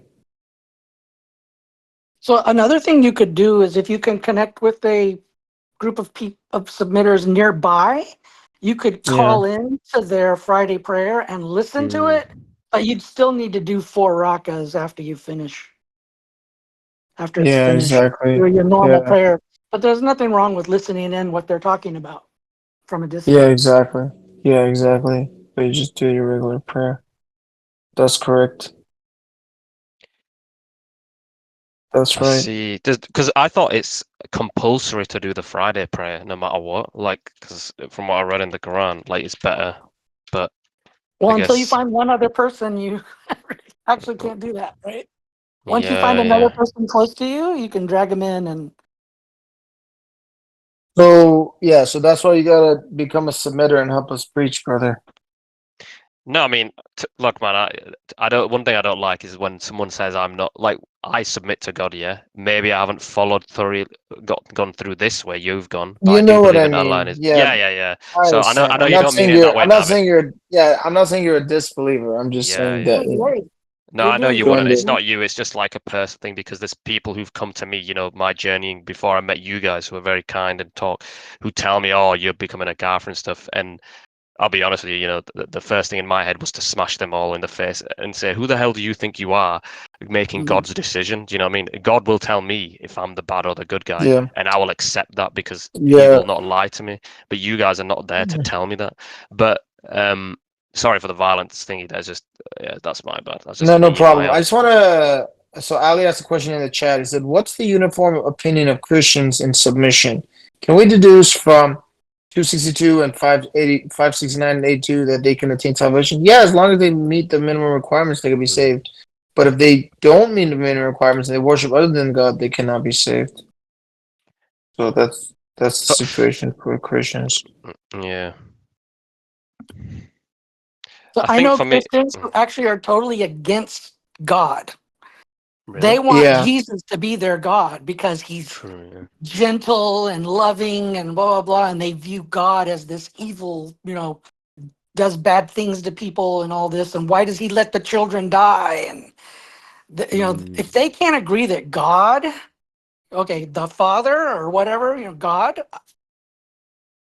the God of Moses, for example, and Abraham, if they can't agree on that first thing, they're out. Yeah. I've heard also the common thing they believe is that no matter what sin they do, as long as they believe in Jesus, that he will save them all, and he died for all their sins, which tells me you're not going to take. You're basically saying I can do whatever they want in this world, but as long as I believe Jesus died for my sins, I'm good. Like then that would just reveal anarchy in the world. You know what I mean? It would bring so much messed up stuff if everyone had that concept.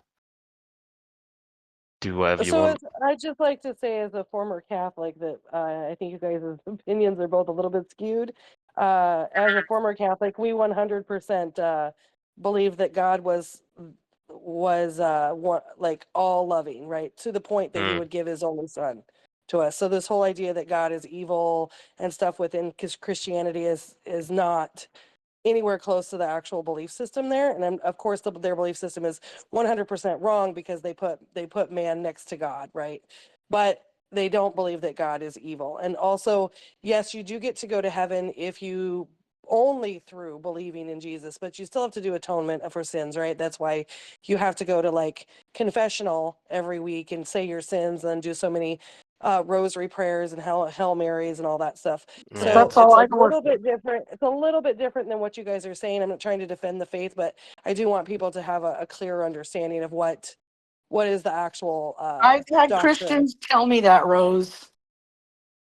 Well, then they aren't If really Christians God either. wanted, if You know what I God mean? was real, if God was the God, not Jesus, he would not allow children to be killed. I He mean, would prevent all of these diseases. but I mean that Like they I'm don't not going to argue this with understand. you, Jerry, but that may be part of what they believe, but that's not part of the Christian doctrine. That's all I'm going to say. Like, yeah, they may say that and they may claim to be Christian, but that's not part of the Catholic doctrine, at least. The Catholic 100%. doctrine is idol worship.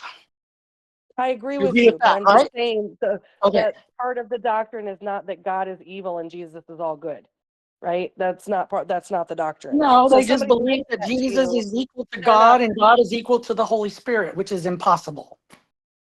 Yeah, I'm not debating it with you, brother. I'm just Okay. telling you that the people that you've heard say that they believe that part of their doctrine is that God is this and Jesus is that, that's not actually part of the doctrine. So if they're saying That's that, not part they're of not the even Catholic practicing their own doctrine. religion. It's not part of the Catholic doctrine. Okay. No worries, but yeah, I get what you're saying, guys. Like,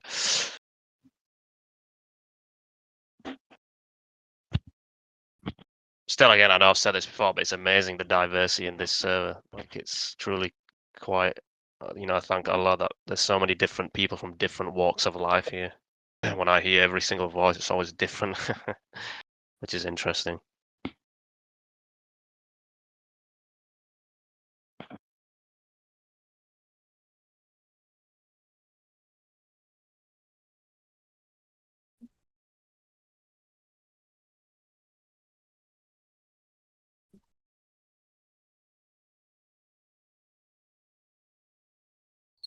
Yes. Anyway, yeah, please don't use soundboards during this. Go ahead, Sister Susan.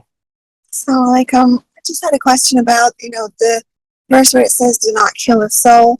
So, what do you guys think about like when a dog gets older and they put them down? What do you think about that? I think it's talking about human souls. I'm not talking about like ants. So like I'm not committing murder if I like walk on ants.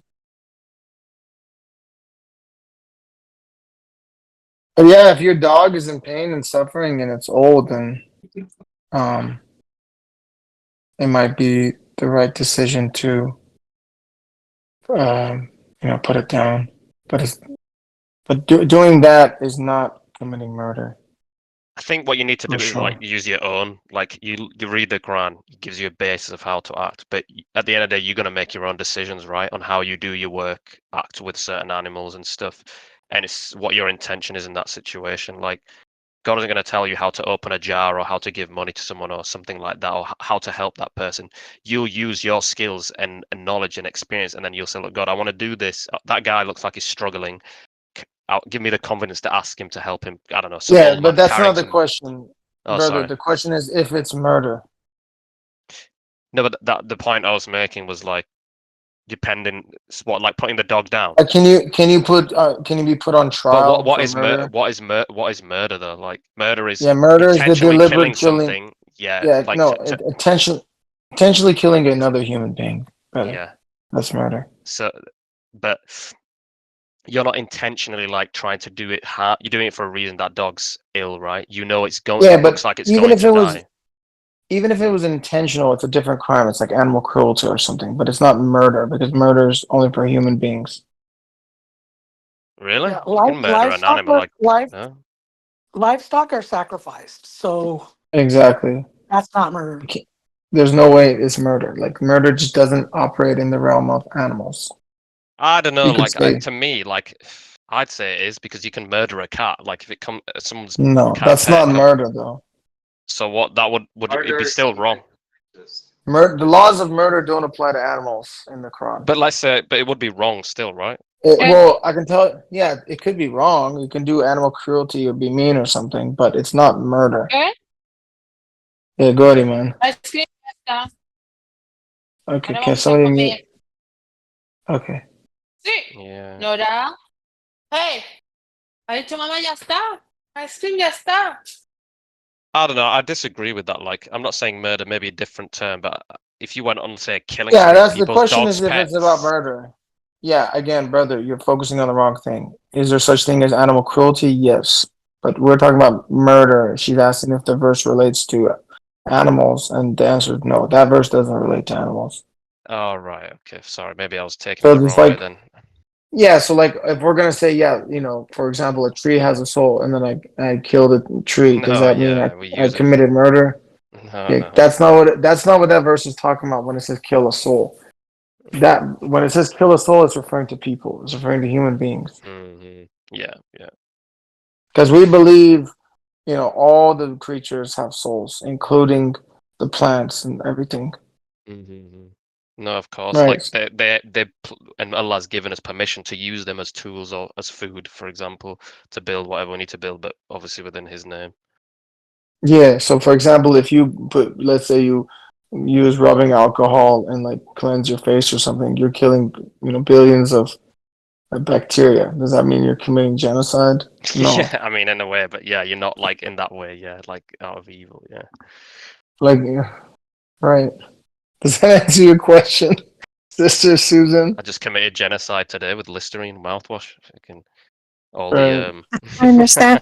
So, a lot of people like, they'll basically put their dog down because, at that old age, they're not going to be able to hold their bowel movements. They're not necessarily in pain, but, or, there's things that inconvenience them. So we shouldn't do that. It's only when he's like in pain that we should do that. Is that correct? I don't know. Maybe it's justifiable. I mean, we can't draw a hard line on that. yeah, If you yeah, mean something you have to well, decide, yeah. Like ask Allah, and that's if it ever comes to you that situation. Like we have a dog and a cat, and obviously they've been okay. If I saw an animal that was that struggling, obviously I would take it to a vet and try to get it fixed before letting it die. But Allah's gonna not make it go through anything. I don't know about animals, but I think it's better just to let it naturally happen. Do you know what I mean? Then at least you know you've done it without intervening or causing. Because who knows, it might get better. Do you know what I mean? Not saying it will. Maybe 99% it dies. But same with humans, right? Like you don't. Someone's dying. He's got cancer, and we're given the choice to, why don't we just give him this injection and he'll die before the cancer gets worse? But for all we know, that's a test from God to that person. Is it for me to intervene? Do you know what I mean? But Allah controls all life and death. So even if I decided to do that, Allah planned around that already. Do you get me? So I guess it's based off intention. But that is an interesting one. I'm not too sure yet. Thank you all for your input. I know my dog can't walk, but for what limited, so I bought him a stroller and I take him everywhere. But he does pee and poop occasionally in places that he didn't. So just diapers don't work. So I'm just trying to make sure I'm amicable and make sure that I'm doing right. And I've got family members that keep telling me he needs to be put down, and I'm resisting it. But I just want to make sure I'm, God pleasing. God, thank you all for your input. The fact that you're doing that yourself, maybe that's your test. I'm just assuming. Don't take my word. Allah knows best. But the fact those people are coming to you, maybe it's like, to me, Allah's saying, are you going to listen to them, or are you going to go by what you think is right, by what you've read in the Quran and read by me, and then you do it for God. So if in God's name you think, you know what, I want to reduce the suffering of this animal, it's getting so bad that I'm going to just put it down, then maybe that's the right thing. But if the moment you do it because someone else told you to, then you've kind of, messed a bit up. But don't overthink it, I'd say sometimes. Just do what you think is best. Ask Allah. Do what you best think you decided, and ask for forgiveness if you made a mistake. Because if you made a mistake, but you had the intention of doing right, Allah loves you, man. He wants to do, wants you to do the best you can, and he knows you're going to make mistakes, right? So don't beat yourself up, I would say. That's what I think anyway, because I do the same as you all the time, where I overthink stuff. I know the feeling, especially when it's to do with another And Thank life. you, buddy. how about euthanasia? I don't know if you are familiar with the concept. I don't know if that's an English word as well. Let me search it. Euthanasia. How it.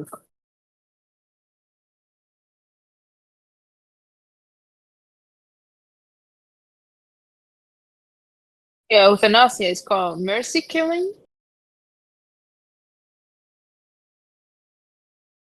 Is anyone dogs or humans? No, like a human.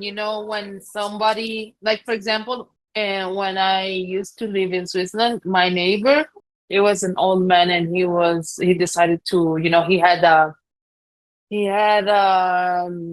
don't know, a disease or some condition that he had his, lifespan was limited. And he decided that he wanted to die, and then the doctors come to your house and they shoot you, and then you're gone. Well, that's a suicide, isn't it? But just with more steps. I'd say. Well, suicide is more related to you having problems in your life, like depression or whatnot or whatever, and then you put yourself to death. But this is like he had a condition, like you have a condition. But there's people with conditions all over. Yeah, but it's like cancer or some, this type of thing, and he had no cure. So instead of like suffering, he decided, like the wife decided as well to, get the doctors and shut him at the home.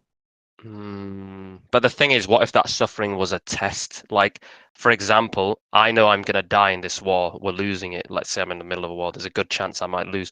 There may be a chance I'll live.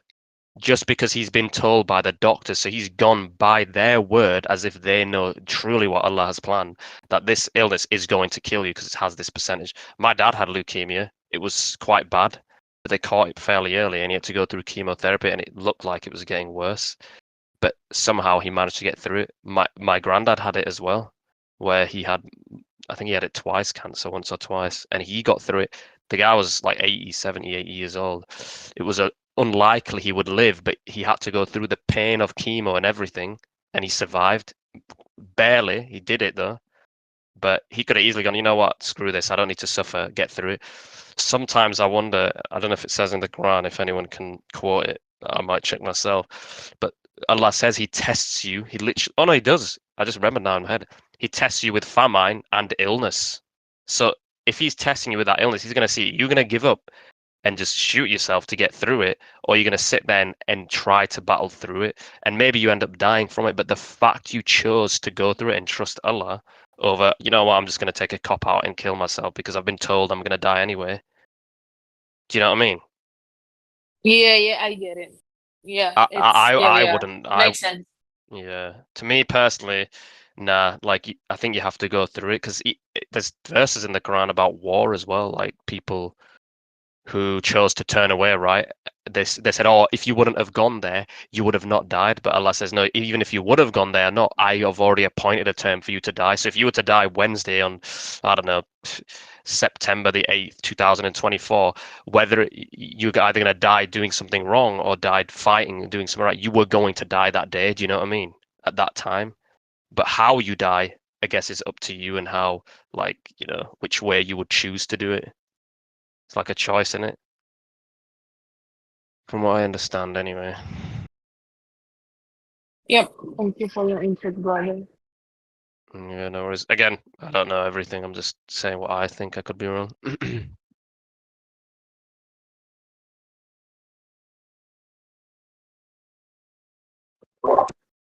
Salam alaikum. Can someone put in the chat the verse where God says, when an affliction, whenever they are afflicted, they say, to God we belong and to God we are returning? I don't know the surah and verse number. Yeah, that's chapter 2, verse. Yeah, that's chapter 2, verse 155 and 156. When an affliction befalls them, they say, to God we belong and to God we are returning. That's right. We belong to God and then we are returning. What was your question? So, is there anything in the Quran that I don't know if the right word would be prohibit, but like, you know, there's certain people, especially minorities, that they are like, you know, oh, I want this community. I don't find a community like Afro Americans or like Africans, and they kind of like want to separate themselves, although they all are one religion. Is there something like that? Because I know in the Quran, God says that He made us into different nations that we recognize each other, not to differentiate each other. You're asking if there's racism in the Quran? What do you come again, brother? What? I'm not sure what you're asking. Okay, so let me rephrase it. Is there anything in the Quran that will, I don't know, like a synonym of prohibition? I don't know if prohibition, but that, you know, there are certain communities that, although they are like, maybe let's say they are submitters, but now they want Afro-American submitters or African submitters, or I don't know, Pakistani submitters, Indian submitters. Like, But what's the aren't question? I don't aren't understand we your supposed? question. Yeah, so is there anything in the Quran that calls for unity instead of this type of division? Although Yeah, it's in it's chapter, like yeah, chapter 49. benevolent. Yeah, chapter 49 says that God made different people with different, of different backgrounds and different languages, but the best is the most righteous. So God tells us to unify with each other. It's not based on race, it's based on creed. And we come together under the worship of God alone. Under the banner of submission, we have to be united. So then would you say that, you know, having this minority group, although it's the same movement, like not recommended? Because at the end of the day, A you are minority? creating like, What do you yeah, mean, like a minority group? Like, like let's for say I had like example, lawyers So if I had a group, lawyers in submission, is that wrong? No, like in minorities in terms of race, like There separate is no each other from racial. like. There is So no it racial. could be language. It could be like we have a Yeah, Quran study in Swedish, a Quran study in different yeah, languages. but the But doesn't people, mean that the yeah. people who are practicing in a group that they're only among them. They also mix with the other people that they have different Oh, languages. It's all hold about the on. barrier of communication. Yeah. Exactly. And in the Swedish Quran study, for example, no one is ethnically Swedish. They're different races. Exactly, that's what I mean. Like, let's say now there's a Swedish only submission movement. You know But what it I mean? is Is no, that but if it says it's only for white people or only for black people, then that's a exactly? Yeah, yeah, problem. yeah, yeah. Yeah, yeah, that's But what but I but mean. based Like, I on did not want language, to there's no say it like problem. that. Yeah, we don't have anything like that. We don't have a race-based system.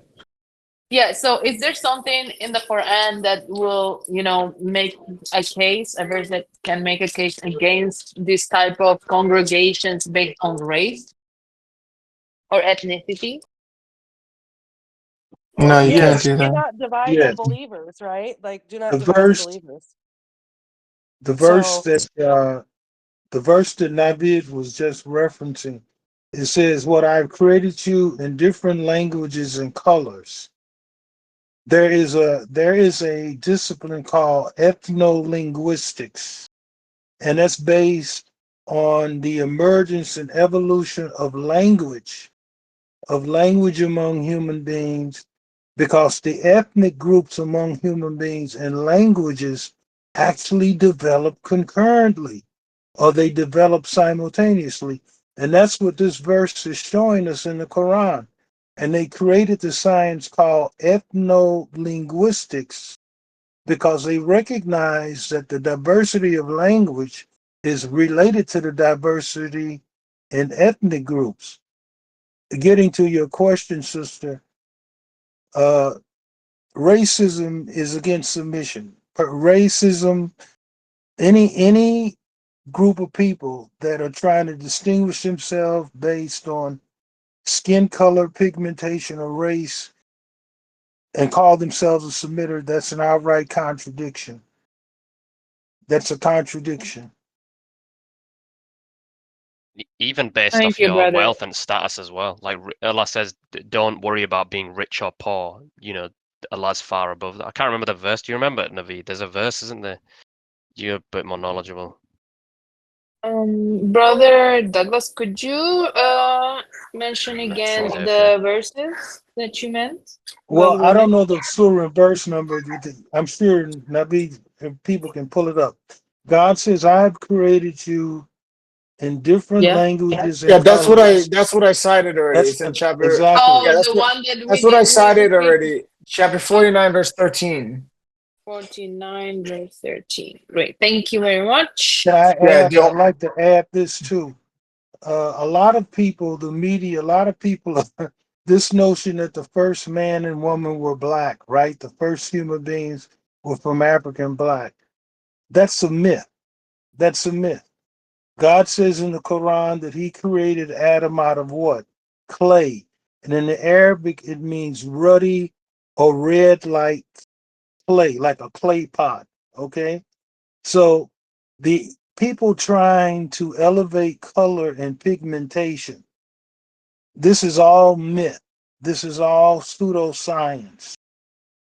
It has no basis in fact. And what I'm saying is that all of our complexions, our colors, all of this is a form of variation that is both genetically and environmentally induced.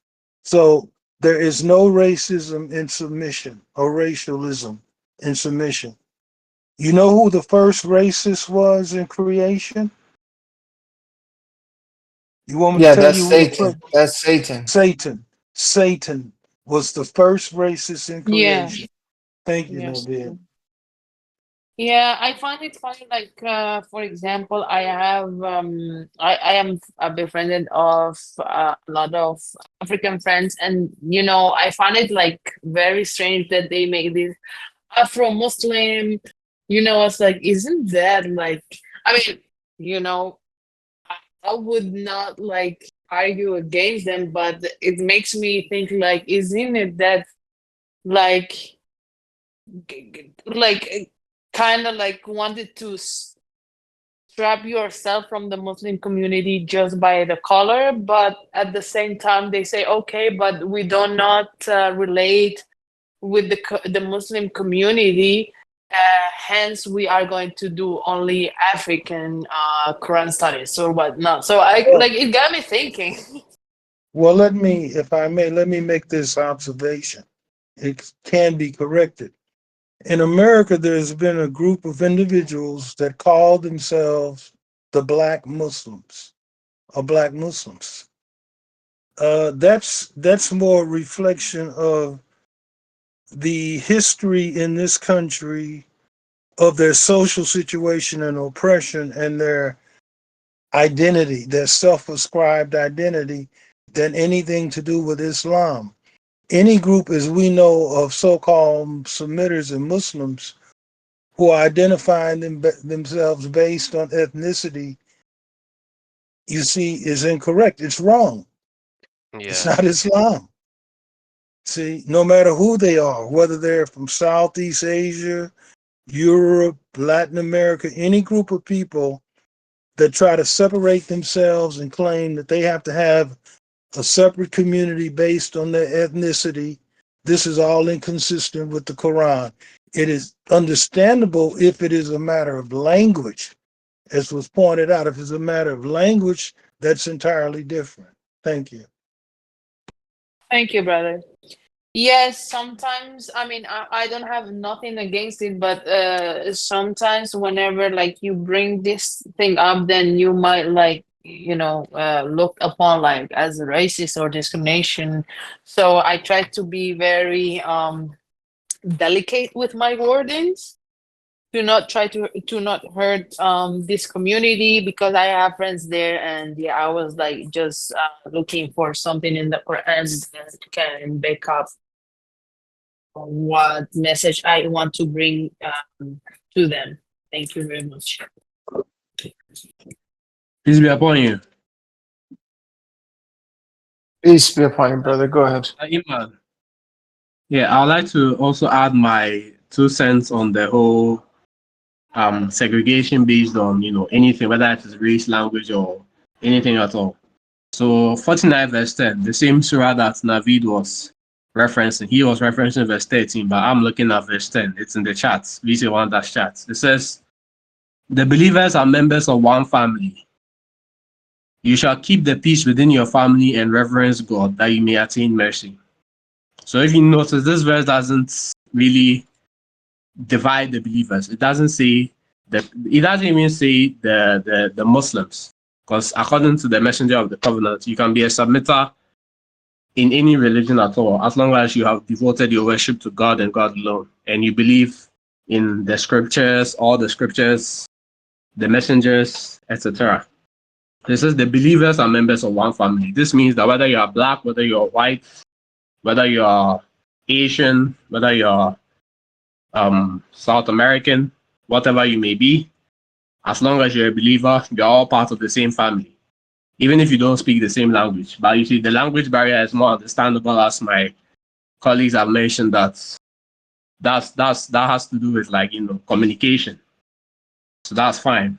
But yes, in terms of anything else, we are all if at the end of the day we are all members of the same family.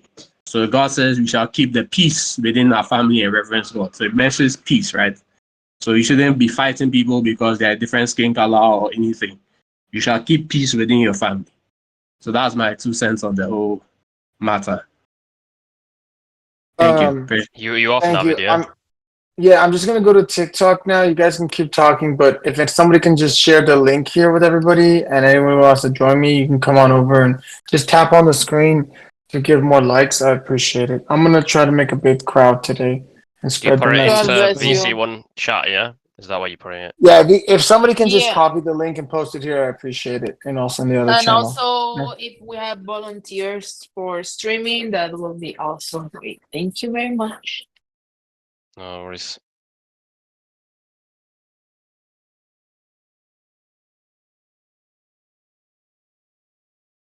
One thing as well I wanted to talk about, I don't know if any women here have noticed this as well, but a lot of the traditional masjids don't really have much space, like for where women can go to pray. I don't know if you guys have run into that situation. It's harder for you than for a guy to find, I'd say, a place to pray, if I'm not incorrect. Yes, because they say, you should not, you don't have to come to the masjid. Your place to pray is at home, and this is hadith bait. So yeah. Yeah, that's where, and that winds me up as well. Like one thing, there's a mosque I go to, which I think is really good, and they have a women's section at the top and the bottom. But just for anyone who's like a woman here, I feel it should be. It doesn't matter whether man or woman when you go to that mosque. Same with like race. Everyone should be able to pray together there to do Jummah, the Friday prayer, or go there to study. I do get the segregation bits. Like obviously you want women in one area just to keep them together and men in one, but there should be even space for both regardless, so that women can go somewhere